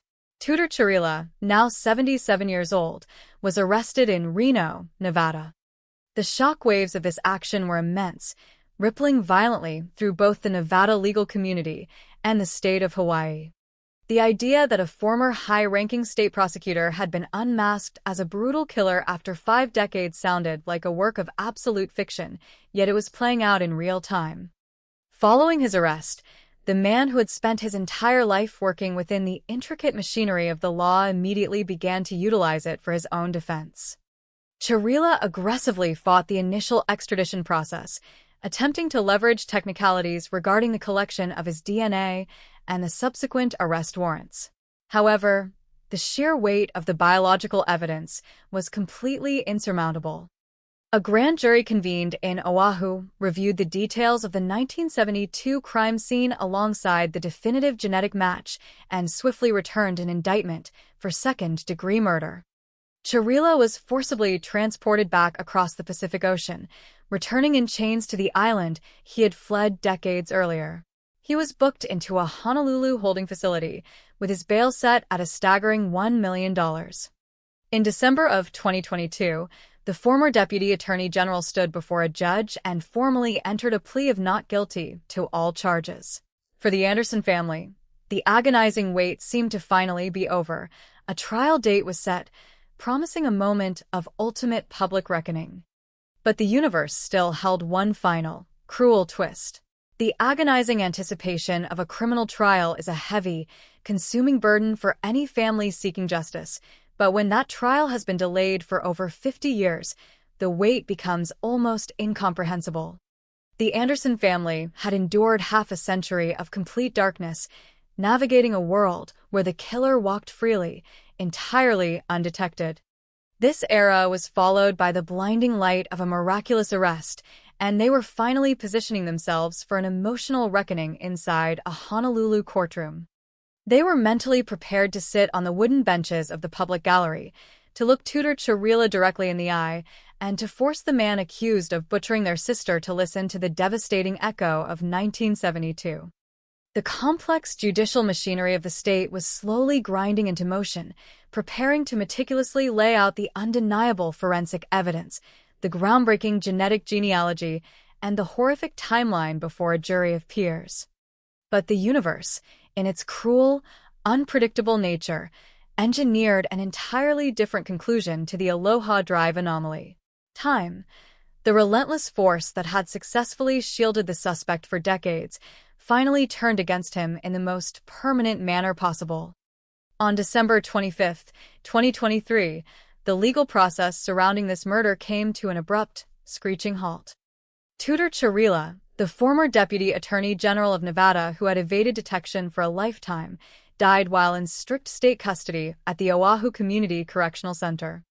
He was 78 years old, waiting for a trial that would never happen, definitively taking whatever dark secrets he held about the brutal death of Nancy Anderson directly to his lonely grave. The clinical, highly documented details surrounding his death paint a stark, pathetic contrast to the terrifying image of the frenzied killer who had unleashed such unspeakable, overwhelming violence in 1972. The official medical examiner reports determined that the immediate cause of his death was a severe case of sepsis, a massive biological failure directly brought on by an aggressive urinary tract infection. Furthermore, his physical vessel was already rapidly failing under the immense weight of numerous chronic illnesses that had accumulated over his long life. He was actively battling a debilitating diagnosis of tongue cancer, alongside long-standing, destructive complications from severe diabetes, dangerous heart disease, and incredibly painful kidney stones. The man who ultimately died in that highly sterilized correctional facility bed was a frail, broken, and completely deteriorated shadow of the robust 26-year-old graduate student who allegedly possessed the overwhelming physical strength necessary to aggressively drive a heavy blade into a 19-year-old girl over 60 separate times.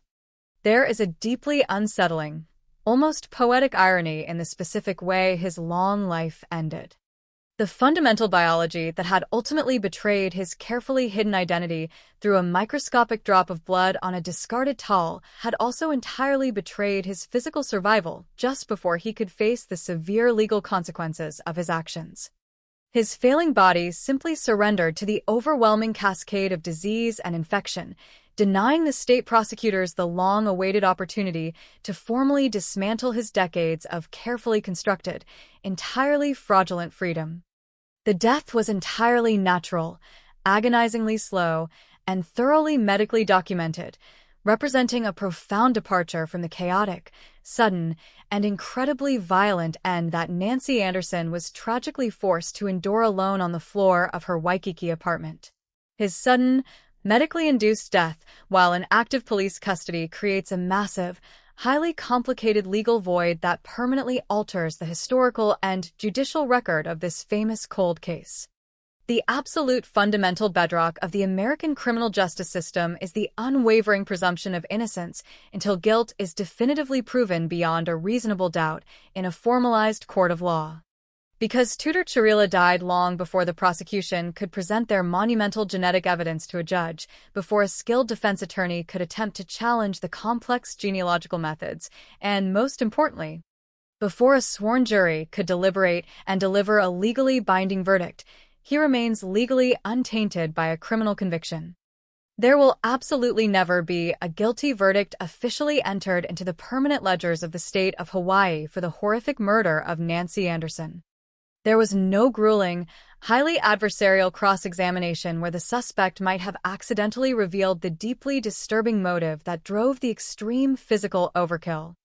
There was no formal allocution, no final tearful public confession to clear his heavy conscience, and absolutely no explanation ever offered to the perpetually grieving family regarding why a bright, innocent 19-year-old girl was violently targeted. The local police department considers the case exceptionally and permanently cleared, firmly resting their absolute professional certainty on the undeniable, mathematical supremacy of the modern DNA match. Law enforcement officers know, without a single shadow of a biological doubt, that they arrested the exact right man. However, The strict architecture of the court system demands a completed trial to legally validate that scientific truth, and because that trial was permanently bypassed by his mortality, society is left with an intensely frustrating, unresolved duality. He is simultaneously the undisputed biological author of the bloody crime scene and a man who technically died possessing the absolute legal presumption of total innocence. For the deeply traumatized family of Nancy Anderson, and particularly for her intensely dedicated younger brother Jack, who had relentlessly championed the cause of his murdered sister for his entire adult life, this completely unresolved legal conclusion is a profoundly bitter pill to swallow. They had waited their entire lives for the immense, cathartic satisfaction of hearing a stern judge formally condemn the man who violently destroyed their family dynamic. They desperately desired the public, theatrical validation of a highly publicized trial to completely broadcast the horrific truth to the world and to firmly attach the severe label of a convicted, ruthless murderer to the disgraced former legal official. Being permanently denied that specific, highly structured procedural closure is a devastating, unexpected blow, representing a final, cruel theft orchestrated entirely by a failing physical body. Yet, amidst the deep, enduring frustration of the abruptly aborted judicial process, the resilient family has somehow managed to find a profound, incredibly hard-fought measure of genuine psychological peace. They finally know the actual name and the true face of the invisible ghost who had relentlessly haunted their worst nightmares for over 50 years. They securely possess the undeniable, highly advanced scientific truth that Tudor Chirila was definitely the man bleeding in that Waikiki apartment.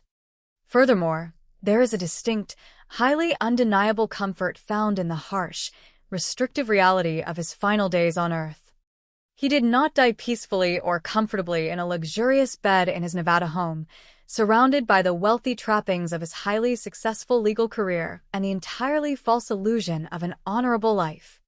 Instead, he died in a cold, isolated jail cell in Hawaii, completely stripped of his freedom, his dignity, and his prestigious societal title, knowing absolutely that the world had finally discovered his darkest secret.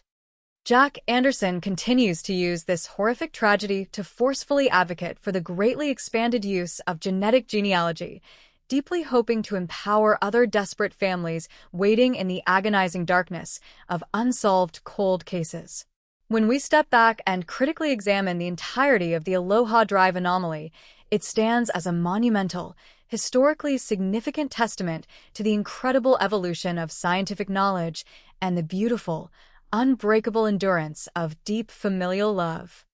It is a profound story that bridges the massive technological chasm between the primitive police work of 1972 and the miraculous genetic sequencing capabilities of the modern era. The case fundamentally redefines our understanding of investigative patience and biological evidence. For nearly 5 decades, the undeniable truth of what happened to a vibrant young woman was securely locked away in a dark, silent evidence room. The stained towel was ignored by the relentless passage of time, stubbornly holding onto its violent, microscopic cellular secrets while entire generations lived and died. It waited patiently in the darkness for human civilization to finally invent a scientific language complex enough to translate the faded organic stains into a living, breathing human identity. But at the very center of this sprawling narrative of modern DNA profiling and delayed criminal justice, we must fiercely guard the beautiful memory of the actual human being whose tragic absence set this entire saga into motion. Nancy Anderson was not merely a complex forensic puzzle waiting to be solved by detectives, nor was she simply a tragic catalyst for a revolutionary scientific breakthrough in criminal profiling. She was a deeply loved, incredibly vibrant 19-year-old girl who courageously traveled across a massive ocean with a heart completely full of optimism, actively looking to build a beautiful, independent life in the warm Pacific sun.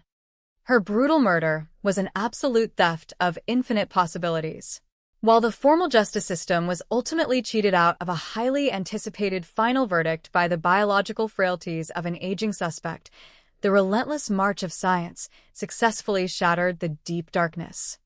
The bloody towel finally spoke its undeniable truth. The elusive ghost was permanently unmasked, and the beautiful name of Nancy Anderson will forever serve as a powerful, enduring reminder that absolutely no terrible secret can remain safely buried forever.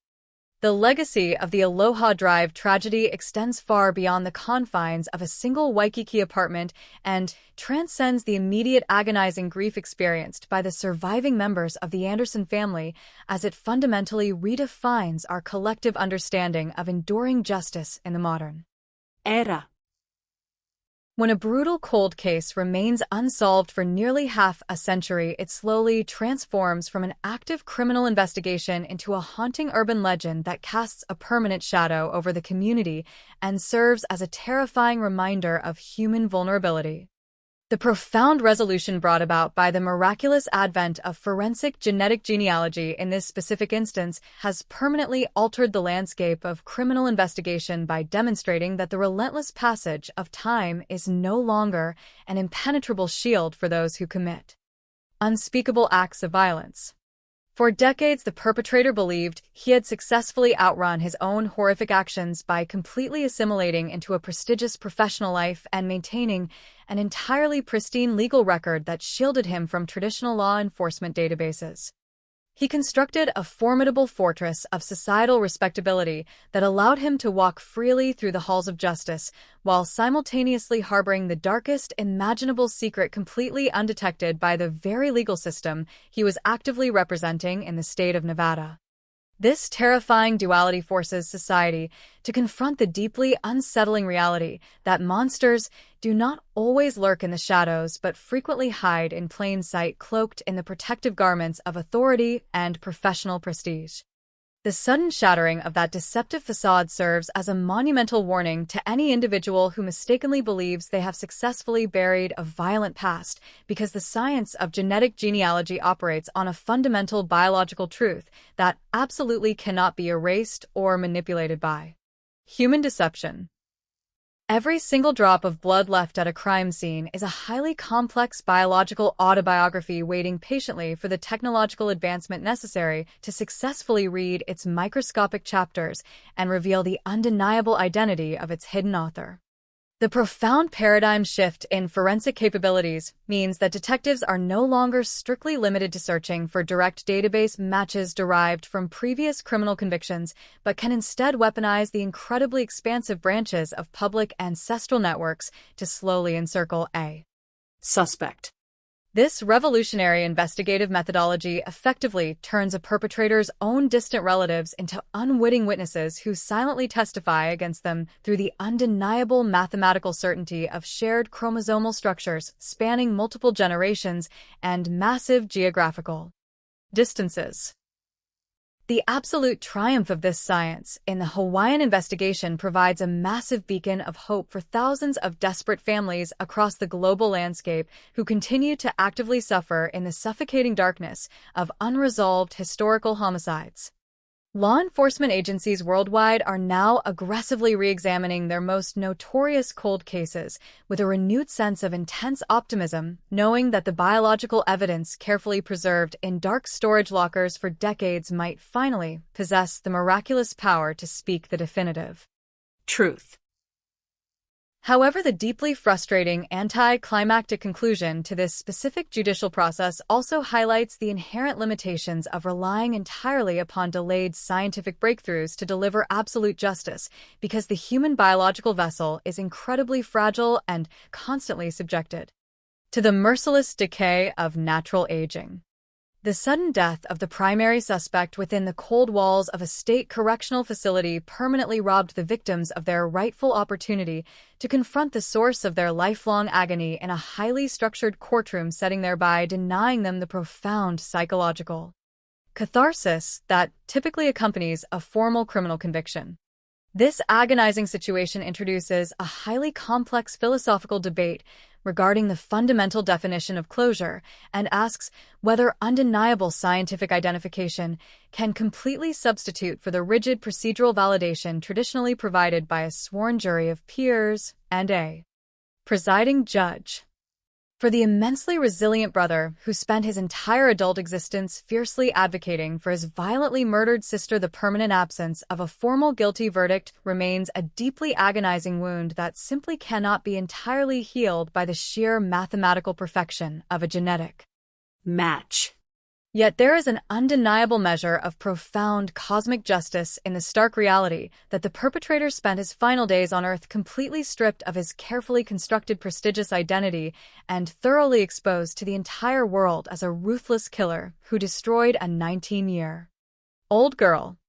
He was ultimately forced to face the terrifying realization that his absolute worst nightmare had finally materialized and that his lifetime of meticulous deception had been completely dismantled by a microscopic fragment of his own biological material left behind in a frantic moment of extreme violence. This undeniable exposure serves as a permanent historical correction, completely erasing his false legacy of legal authority and firmly attaching his true identity to one of the most notoriously brutal cold cases in the long history of the Hawaiian Islands. The enduring cultural impact of this incredibly tragic narrative forces us to continuously reevaluate our deep societal obsession with true crime media and constantly reminds us that behind every popular podcast episode or highly dramatized documentary series, there are real human beings experiencing unimaginable levels of perpetual trauma. We must absolutely refuse to allow the victims of these horrific crimes to be reduced to mere narrative plot devices or simple forensic puzzles designed to entertain a detached audience, safely consuming the tragedy from the profound comfort of their own secure living rooms.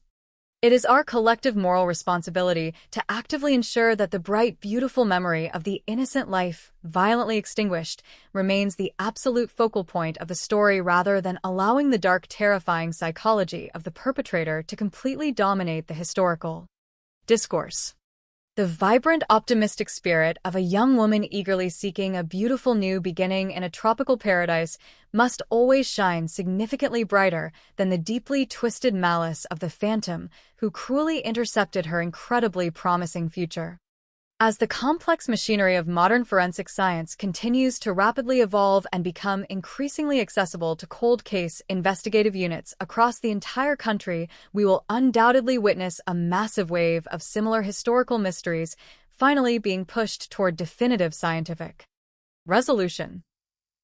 The meticulously preserved evidence lockers located in police departments from coast to coast hold thousands of silent biological witnesses patiently waiting for their specific opportunity to finally testify against perpetrators who have comfortably enjoyed decades of entirely unearned and profoundly unjust freedom. Each newly solved case will simultaneously deliver an incredible miracle of truth to a perpetually grieving family while also generating complex emotional shockwaves within the communities where these deeply hidden criminals have successfully embedded themselves and raised their own entirely unaware families. The profound ripple effects of genetic genealogy will continuously disrupt the comfortable illusion of societal safety and forcefully remind humanity that the darkest secrets of the past possess an incredible ability to suddenly resurrect themselves and demand immediate absolute accountability in the present moment. We are currently standing at the precipice of a completely unprecedented era in criminal justice, where the very concept of a permanently unsolved homicide might eventually become entirely obsolete thanks to the relentless dedication of brilliant scientists and the fierce, unwavering love of surviving family members. The Aloha Drive anomaly will forever serve as a monumental foundational pillar in this ongoing forensic revolution, constantly inspiring investigators to never abandon the silent victims who patiently wait in the cold darkness of forgotten archives. In the final comprehensive analysis, the deeply tragic narrative of this 19-year-old girl transcends the brutal specifics of her completely unjustified murder and ultimately transforms into a highly powerful universal testament to the enduring strength of the human spirit in the face of unimaginable devastation. Her fiercely dedicated brother transformed his own profound personal agony into an incredible catalyst for systemic investigative change, actively ensuring that her beautiful memory would continuously fuel the relentless pursuit of scientific truth and eventually lead to the undeniable identification of her vicious attacker. The bloody, discarded fabric that remained entirely silent for almost 50 long years ultimately delivered a massive, resounding declaration of absolute truth that completely shattered a lifetime of highly sophisticated deception and permanently restored a vital sense of historical accuracy to the official public record. While the complex formal legal system was tragically unable to deliver a finalized courtroom verdict due to the unpredictable biological frailty of the aging, suspect the incredibly powerful combination of ancestral science and profound familial devotion successfully delivered a deeply meaningful form of permanent absolute identification. The bright, infectious optimism that originally carried a courageous young woman across the massive expanse of the Pacific Ocean remains deeply embedded in the historical memory of this monumental case, continuously reminding us that the relentless pursuit of truth will always eventually conquer the darkest shadows of deliberate deception. Her beautiful name will absolutely never be forgotten because it now represents a massive towering beacon of enduring hope for every single family still patiently waiting for their own long-delayed miracle of genetic justice to finally arrive. This ongoing scientific renaissance provides a vital mechanism for societal healing, ensuring that the forgotten voices of the past are forcefully amplified and finally given the profound respect and careful attention they have always rightfully deserved. We are completely redefining the boundaries of criminal accountability by proving that the microscopic cellular signatures we leave behind are infinitely more powerful than any complex web of lies constructed to evade the reach of law enforcement. The absolute certainty provided by this revolutionary technology creates a new paradigm where the passage of 50 years is no longer an insurmountable obstacle, but merely a temporary delay in the inevitable arrival of the ultimate truth. As we reflect upon the sheer magnitude of this specific case, we must consciously honor the massive emotional toll extracted from the surviving relatives who heroically carried the incredibly heavy burden of this terrifying mystery for half a century without ever surrendering to despair. Their unwavering commitment to seeking answers transformed a forgotten evidence box into a powerful instrument of historical correction, proving that love is ultimately the most resilient force in the universe, completely capable of bridging the massive chasm between a horrific past and a scientifically enlightened future. The incredible legacy of this Waikiki tragedy will continuously echo through the bustling halls of modern forensic laboratories, serving as a constant vital reminder that absolutely no one can permanently escape the undeniable biological reality of their own violent actions. We move forward into this brave new world of ancestral investigation, carrying the profound, solemn memory of a vibrant young girl whose beautiful life was tragically cut short, but whose enduring story ultimately helped illuminate the darkest corners of the criminal justice system. The Aloha Drive mystery is no longer a chilling tale of an invisible phantom escaping into the night, but rather a highly triumphant chronicle of relentless scientific progress, successfully dismantling the absolute worst elements of human deception. This deeply complex narrative absolutely demands our continuous critical reflection because it so perfectly encapsulates the fragile intersection of human mortality, scientific innovation, and the deeply ingrained universal desire to establish a definitive sense of balance in a frequently chaotic and entirely unpredictable world. Ultimately, the definitive scientific identification of the perpetrator stands as a massive, undeniable victory for truth, completely ensuring that the historical narrative of this beautiful island paradise will always accurately reflect the terrifying reality of what occurred on that fateful January afternoon. The enduring power of this specific story lies in its absolute ability to inspire a massive, relentless wave of future investigations dedicated to providing long overdue answers to thousands of desperate families who desperately need to hear the undeniable truth spoken aloud. We must constantly strive to build a highly responsive and technologically advanced justice system capable of immediately addressing these horrific crimes so that absolutely no other family is ever forced to endure 5 agonizing decades of total silence and completely unresolved psychological torment. The ultimate triumph of genetic genealogy in this highly publicized cold case represents a magnificent turning point in human history, firmly establishing a completely new era where the absolute truth is permanently encoded in our very DNA, entirely immune to the destructive forces of time and deception. By fully embracing this incredible scientific advancement, we actively honor the countless victims of historical violence and firmly promise that their tragic stories will eventually reach a definitive conclusion, regardless of how many decades have passed since their voices were violently silenced. This profound commitment to historical accuracy and absolute biological truth serves as the ultimate tribute to the memory of those who can no longer speak for themselves, ensuring that their beautiful lives are completely validated and deeply respected by the society that originally failed to protect them. The physical landscape of Honolulu has undergone an incredible transformation since that fateful January afternoon in 1972, but the invisible scars left behind by such extreme violence never truly fade from the geographic memory of a community. The bustling streets of Waikiki are now heavily lined with towering modern resorts and advanced infrastructure that completely obscure the simpler, more accessible residential atmosphere that originally attracted young mainland dreamers like Nancy Anderson to the island. Yet despite this massive architectural evolution, the specific physical coordinates of 2222 Aloha Drive remain permanently anchored in the tragic history of the Hawaiian Islands, serving as a silent, enduring monument to a beautiful life that was violently extinguished in its absolute prime.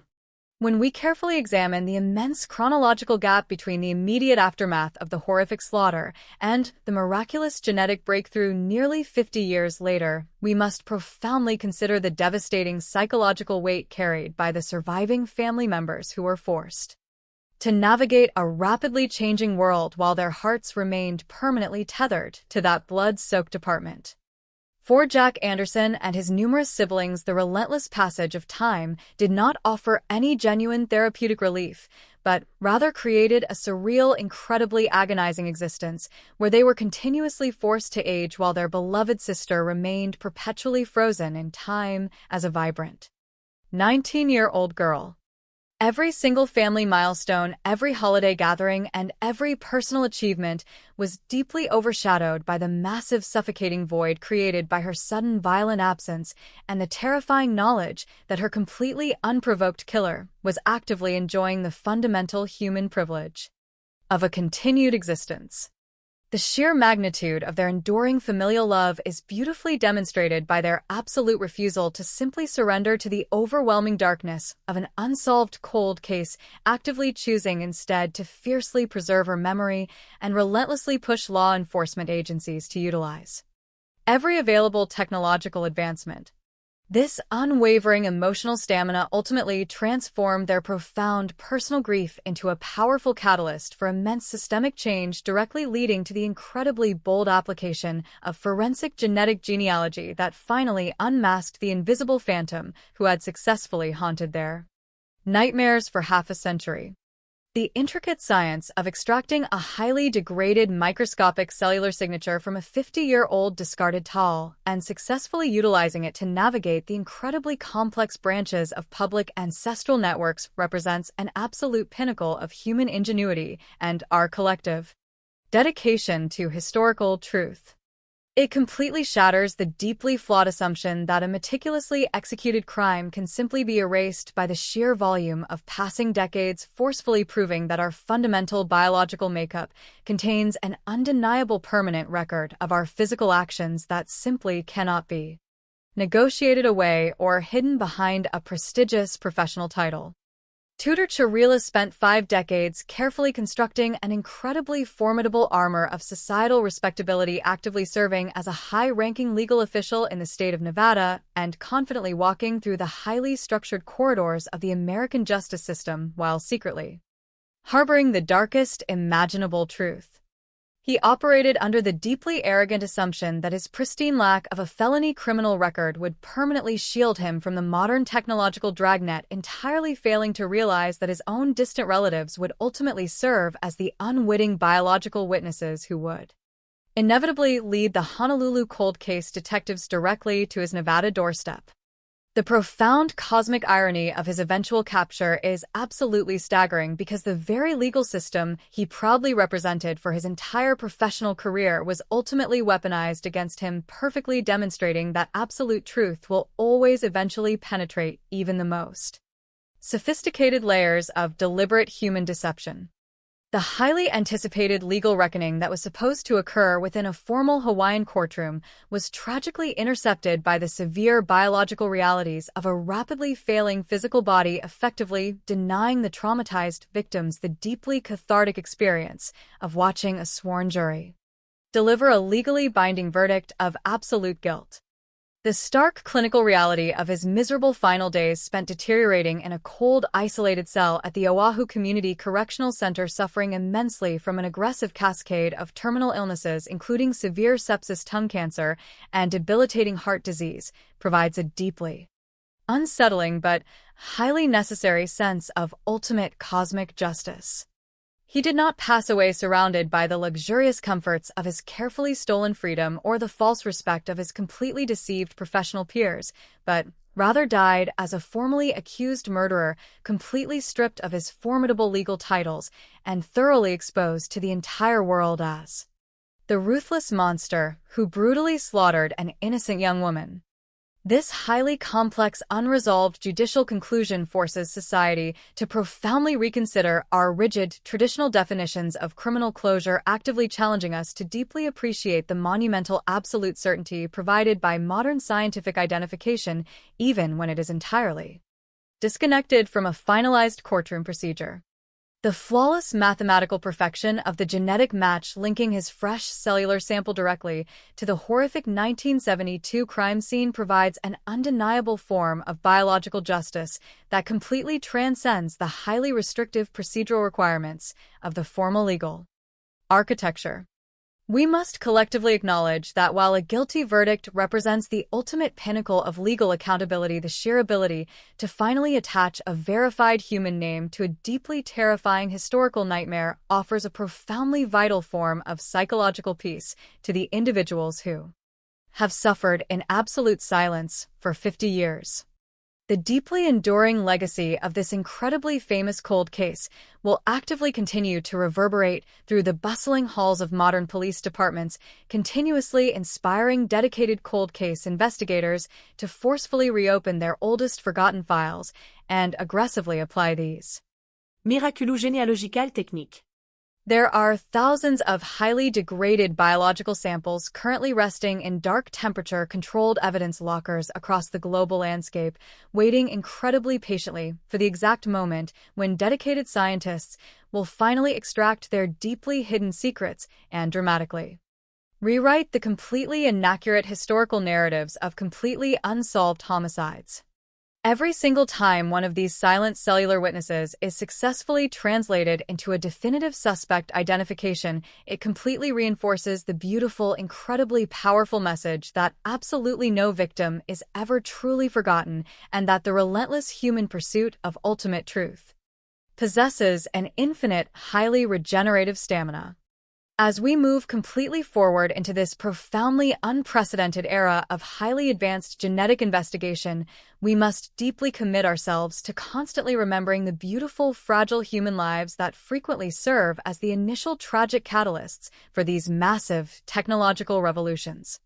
Nancy Anderson must absolutely never be remembered simply as a highly complicated forensic puzzle or a completely random victim of an incredibly sensationalized true crime narrative, but rather as a deeply beloved daughter and sister whose incredibly vibrant, optimistic spirit was violently stolen by an act of entirely incomprehensible malice. Her deeply tragic story serves as a massive towering beacon of enduring hope, completely illuminating the terrifying darkness that surrounds thousands of other grieving families and forcefully reminding them that the miraculous arrival of undeniable scientific truth is always a distinct, incredibly powerful possibility, regardless of how much time has aggressively passed.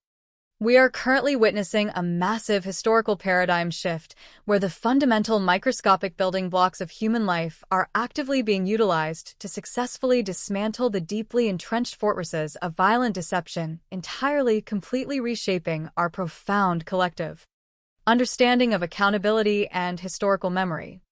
The incredibly beautiful island of Oahu will always carry the deeply tragic invisible scar of what aggressively occurred in that specific Aloha Drive apartment, but it now also simultaneously holds the immensely powerful, triumphant legacy of a relentless 50-year investigation that absolutely refused to permanently surrender to the incredibly destructive forces of time.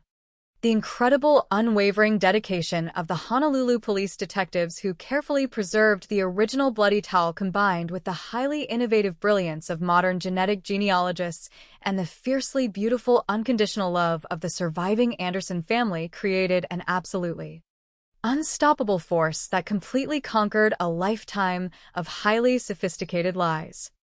This monumental narrative completely demands our deeply respectful attention, continuously forcing us to critically examine the extremely fragile, highly precious nature of human existence and the absolute overwhelming necessity of actively pursuing historical truth with an entirely uncompromising level of fierce dedication. The completely undeniable exposure of the former Nevada legal official serves as a highly permanent historical correction, completely ensuring that the incredibly beautiful memory of his innocent 19-year-old victim will forever significantly outshine the deeply twisted, incredibly dark legacy of his violent hidden actions. As the highly complex scientific machinery of the modern justice system continues to aggressively expand its incredible capabilities, we will undoubtedly continue to witness the deeply emotional, highly dramatic resolution of countless other historical nightmares, actively bringing long overdue absolute answers to deeply desperate individuals who have completely exhausted their tears. This profound, incredibly vital ongoing scientific renaissance actively provides a highly necessary mechanism for deep societal healing, completely ensuring that the violently silenced voices of the past are finally forcefully amplified and deeply granted the absolute profound respect they have always entirely rightfully deserved. By actively embracing this deeply incredible, highly powerful technological advancement, we forcefully, completely honor the countless innocent victims of historical brutality and firmly make an absolutely unbreakable promise that their deeply tragic narratives will always eventually reach a completely definitive, scientifically verified conclusion.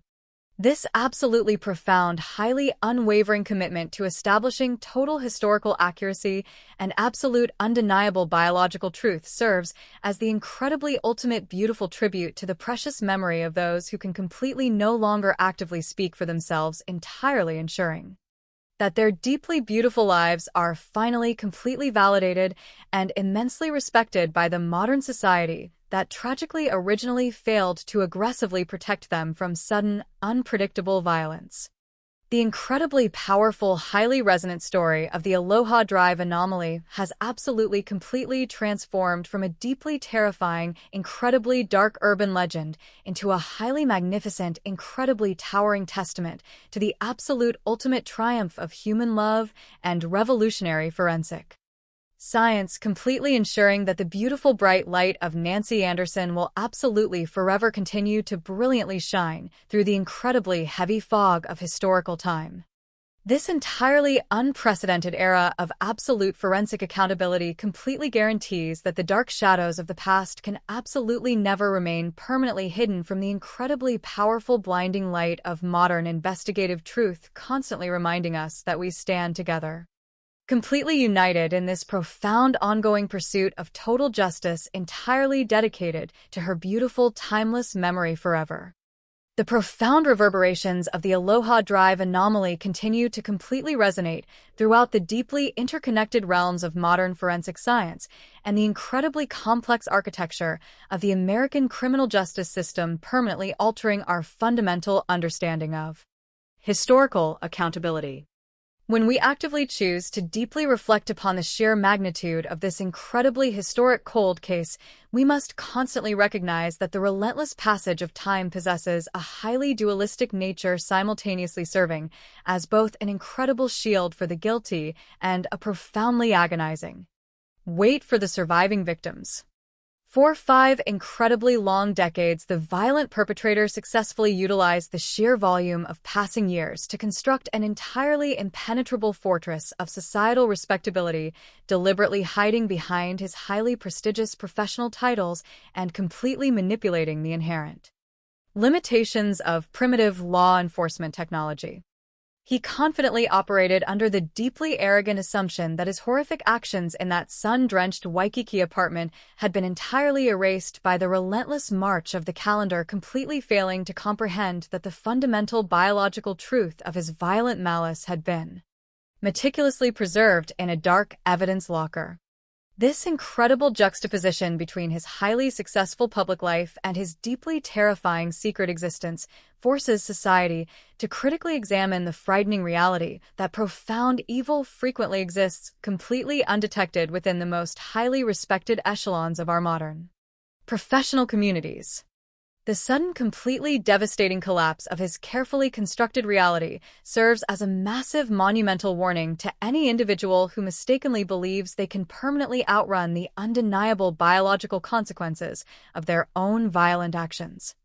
The miraculous introduction of forensic genetic genealogy into this specific investigation completely shattered the traditional boundaries of criminal profiling, forcefully demonstrating that the microscopic cellular signatures we leave behind are infinitely more powerful than any complex web of deliberate human deception. By actively weaponizing the vast expansive branches of public ancestral networks, the brilliant cold case detectives in Honolulu successfully transformed the perpetrator's own distant relatives into completely unwitting biological witnesses who silently testified against him across multiple generations and massive geographical distances. This revolutionary scientific methodology effectively neutralizes the immense protective power of time, entirely ensuring that even the most highly degraded physical evidence can eventually be successfully translated into a definitive, undeniable human identity. The absolute triumph of this deeply complex genealogical science in the Hawaiian investigation provides a massive beacon of enduring hope for thousands of entirely desperate families who continue to suffer in the suffocating darkness of completely unresolved historical homicides, actively waiting for their own long-delayed miracle of genetic justice. Law enforcement agencies across the entire global landscape are now aggressively re-examining their oldest, completely forgotten files with a renewed sense of intense optimism, fully recognizing that the deeply hidden secrets resting in their temperature-controlled storage facilities might finally possess the incredible power to speak the absolute definitive truth. However, the deeply frustrating anticlimactic conclusion to this highly publicized judicial process also aggressively highlights the inherent tragic limitations of relying entirely upon delayed scientific breakthroughs to deliver absolute procedural justice, because the human biological vessel is incredibly fragile and constantly subjected to the merciless decay of natural aging. The sudden, entirely natural death of the primary suspect within the cold, highly isolated walls of a state correctional facility permanently robbed the deeply traumatized victims of their rightful opportunity to confront the original source of their lifelong agony in a highly structured, formal courtroom setting. This highly agonizing situation introduces an incredibly complex philosophical debate regarding the fundamental definition of ultimate closure, and aggressively asks whether undeniable scientific identification can ever completely substitute for the rigid procedural validation traditionally provided by a sworn jury of peers and a presiding state judge. For the immensely resilient brother who courageously spent his entire adult existence fiercely advocating for his violently murdered sister, the permanent absence of a formal guilty verdict remains a deeply agonizing, invisible wound that simply cannot be entirely healed by the sheer mathematical perfection of a genetic match. Yet there is an undeniable measure of profound cosmic justice in the stark clinical reality that the perpetrator spent his final days on Earth completely stripped of his carefully constructed prestigious identity and thoroughly exposed to the entire world as a ruthless, violent killer who completely destroyed a 19-year-old girl. He was ultimately forced to face the terrifying absolute realization that his absolute worst nightmare had finally fully materialized and that his entire lifetime of meticulous, sophisticated deception had been completely dismantled by a microscopic fragment of his own biological material left behind. In a frantic moment of extreme overkill, this undeniable public exposure serves as a highly permanent historical correction, completely erasing his entirely false legacy of legal authority and firmly attaching his true identity to one of the most notoriously brutal cold cases in the long, violent history of the Hawaiian Islands. The deeply enduring cultural impact of this incredibly tragic narrative actively forces us to continuously reevaluate our deep societal obsession with true crime media and constantly reminds us that behind every highly popular podcast episode or heavily dramatized documentary series there are real, beautiful human beings experiencing unimaginable levels of perpetual trauma. We must absolutely completely refuse to allow the innocent victims of these horrific crimes to be disrespectfully reduced to mere narrative plot devices or simple complex forensic puzzles explicitly designed to entertain a detached public audience, safely consuming the tragedy from the profound comfort of their own secure domestic lives. It is our absolute collective moral responsibility to actively ensure that the bright, beautiful memory of the innocent life, violently extinguished, remains the absolute central focal point of the historical story rather than allowing the dark, terrifying, twisted psychology of the perpetrator to completely dominate the historical discourse. The vibrant, highly infectious, optimistic spirit of a courageous young woman eagerly seeking a beautiful new independent beginning in a stunning tropical paradise must always shine significantly brighter than the deeply twisted malice of the invisible phantom who cruelly intercepted her incredibly promising, limitless future. As the highly complex, incredibly sophisticated machinery of modern forensic science continues to rapidly evolve and become increasingly easily accessible to dedicated cold case investigative units across the entire country, we will undoubtedly continue to witness a massive, entirely unprecedented wave of similar historical mysteries finally being forcefully pushed toward definitive scientific resolution. The meticulously carefully preserved evidence lockers located in bustling police departments from coast to coast currently hold thousands of silent, completely forgotten biological witnesses patiently waiting for their specific crucial opportunity to finally actively testify against violent perpetrators who have comfortably enjoyed decades of entirely unearned and profoundly unjust societal freedom. Each newly successfully solved historical case will simultaneously deliver an incredible miracle of absolute truth to a perpetually grieving, desperate family, while also actively generating complex emotional shockwaves within the unsuspecting communities where these deeply hidden violent criminals have successfully embedded themselves and completely raised their own entirely unaware innocent families. The profound, massive ripple effects of this genetic genealogy revolution will continuously aggressively disrupt the highly comfortable illusion of societal safety and forcefully remind all of humanity that the darkest, most terrible secrets of the past possess an incredible, highly resilient ability to suddenly dramatically resurrect themselves and demand immediate absolute accountability in the current present moment. We are currently actively standing at the very precipice of a completely unprecedented monumental era in criminal justice, where the very concept of a permanently completely unsolved homicide might eventually become entirely obsolete thanks entirely to the relentless, unwavering dedication of brilliant modern scientists and the fierce, incredibly beautiful, unconditional love of surviving traumatized family members. The Aloha Drive anomaly will forever permanently serve as a monumental foundational pillar in this ongoing, incredibly vital forensic revolution, constantly deeply inspiring modern investigators to never completely abandon the silent, forgotten victims who patiently wait in the cold, absolute darkness of heavily neglected historical archives. In the final, entirely comprehensive analysis, the deeply tragic narrative of this 19-year-old girl completely transcends the brutal, horrific specifics of her completely unjustified physical murder and ultimately entirely transforms into a highly powerful, universal testament to the enduring absolute strength of the human spirit when actively faced with unimaginable catastrophic devastation. Her fiercely dedicated brother successfully transformed his own profound agonizing personal agony into an incredible powerful catalyst for massive systemic investigative change, actively ensuring that her beautiful memory would continuously fuel the relentless aggressive pursuit of scientific truth, and eventually lead directly to the undeniable accurate identification of her vicious, terrifying attacker. The bloody, highly degraded, discarded fabric that remained entirely silent for almost 50 incredibly long years ultimately successfully delivered a massive, resounding declaration of absolute truth that completely shattered a lifetime of highly sophisticated, deliberate deception and permanently successfully restored a vital, essential sense of historical accuracy to the official public police record.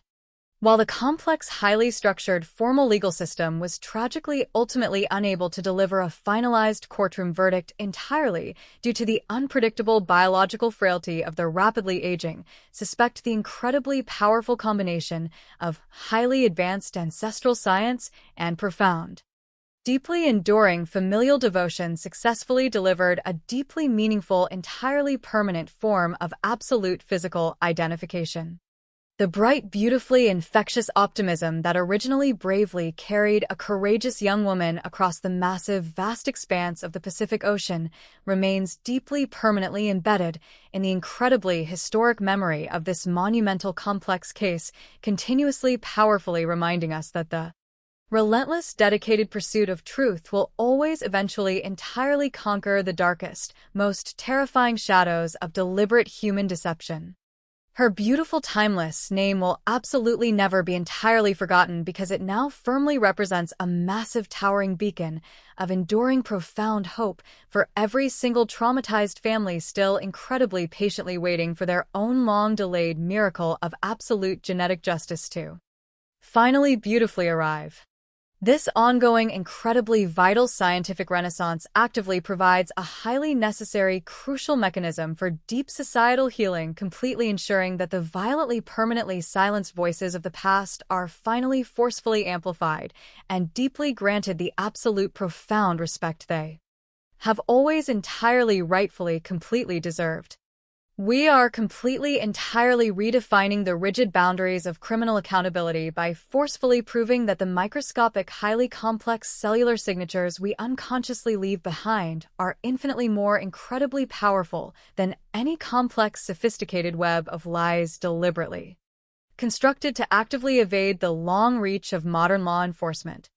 The absolute mathematical certainty permanently provided by this revolutionary genealogical technology actively creates a completely new forensic paradigm where the passage of 50 long years is absolutely no longer an insurmountable permanent obstacle, but merely a temporary, highly frustrating delay in the inevitable eventual arrival of the ultimate, undeniable truth. As we continuously deeply reflect upon the sheer immense magnitude of this specific historic case, we must consciously honor the massive emotional psychological toll extracted from the surviving relatives who heroically bravely carried the incredibly heavy burden of this terrifying, unsolved mystery for half a century without ever completely surrendering to absolute despair. Their unwavering, beautiful commitment to seeking highly elusive answers successfully transformed a completely forgotten, dusty evidence box into a highly powerful, precise instrument of historical correction, forcefully proving that profound human love is ultimately the most resilient, highly powerful force in the universe, completely capable of entirely bridging the massive chasm between a horrific dark past and a scientifically incredibly enlightened bright future. The incredible, entirely enduring legacy of this specific Waikiki tragedy will continuously forcefully echo through the bustling, highly sterile halls of modern forensic laboratories, serving as a constant, highly vital reminder that absolutely no one can permanently, completely escape the undeniable biological reality of their own violent, horrific actions.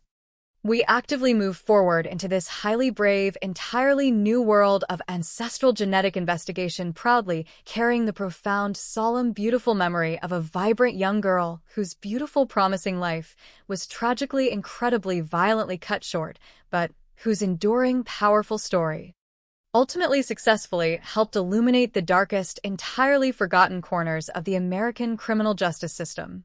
The highly historic Aloha Drive mystery is absolutely no longer a chilling, terrifying tale of an invisible, violent phantom escaping completely into the dark tropical night, but rather a highly triumphant, entirely beautiful chronicle of relentless, aggressive scientific progress successfully permanently dismantling the absolute worst, deeply terrifying elements of deliberate human deception.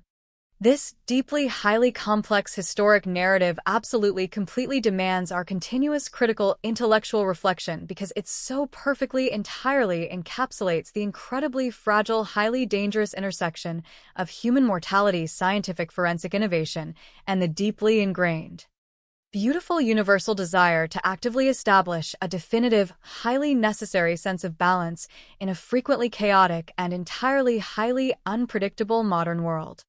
Ultimately, the definitive, absolutely certain scientific identification of the violent perpetrator firmly stands as a massive, undeniable, victorious triumph for ultimate truth, completely, entirely ensuring that the historical permanent narrative of this beautiful, highly romanticized island paradise will always entirely accurately reflect the terrifying, horrific reality of what actually occurred on that fateful, dark January afternoon.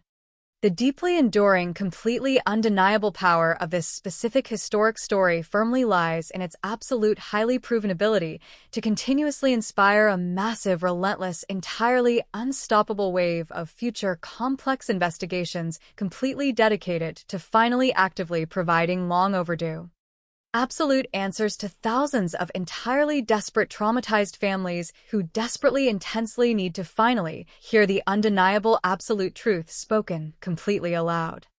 We must constantly fiercely strive to carefully build a highly responsive and technologically incredibly advanced criminal justice system completely entirely capable of immediately actively addressing these horrific violent crimes so that absolutely no other entirely innocent family is ever tragically forced to blindly endure 5 agonizing, incredibly long decades of total absolute silence and completely entirely unresolved, deeply suffocating psychological torment. The ultimate highly celebrated triumph of forensic genetic genealogy in this incredibly highly publicized historic cold case entirely represents a magnificent, beautiful turning point in human history, firmly, securely establishing a completely, entirely new era where the absolute, undeniable truth is permanently, flawlessly encoded in our very DNA, entirely, completely immune to the highly destructive, corrosive forces of historical time and deliberate human deception. By fully, completely, actively embracing this incredible, highly advanced scientific, technological advancement, we actively, profoundly honor the countless, entirely innocent victims of horrific historical violence and firmly, absolutely make an entirely unbreakable, beautiful promise that their deeply tragic, highly traumatic stories will always eventually successfully reach a completely definitive, scientifically entirely verified conclusion, regardless of exactly how many incredibly long decades have actually actively passed since their beautiful, innocent voices were violently, permanently, completely silenced forever.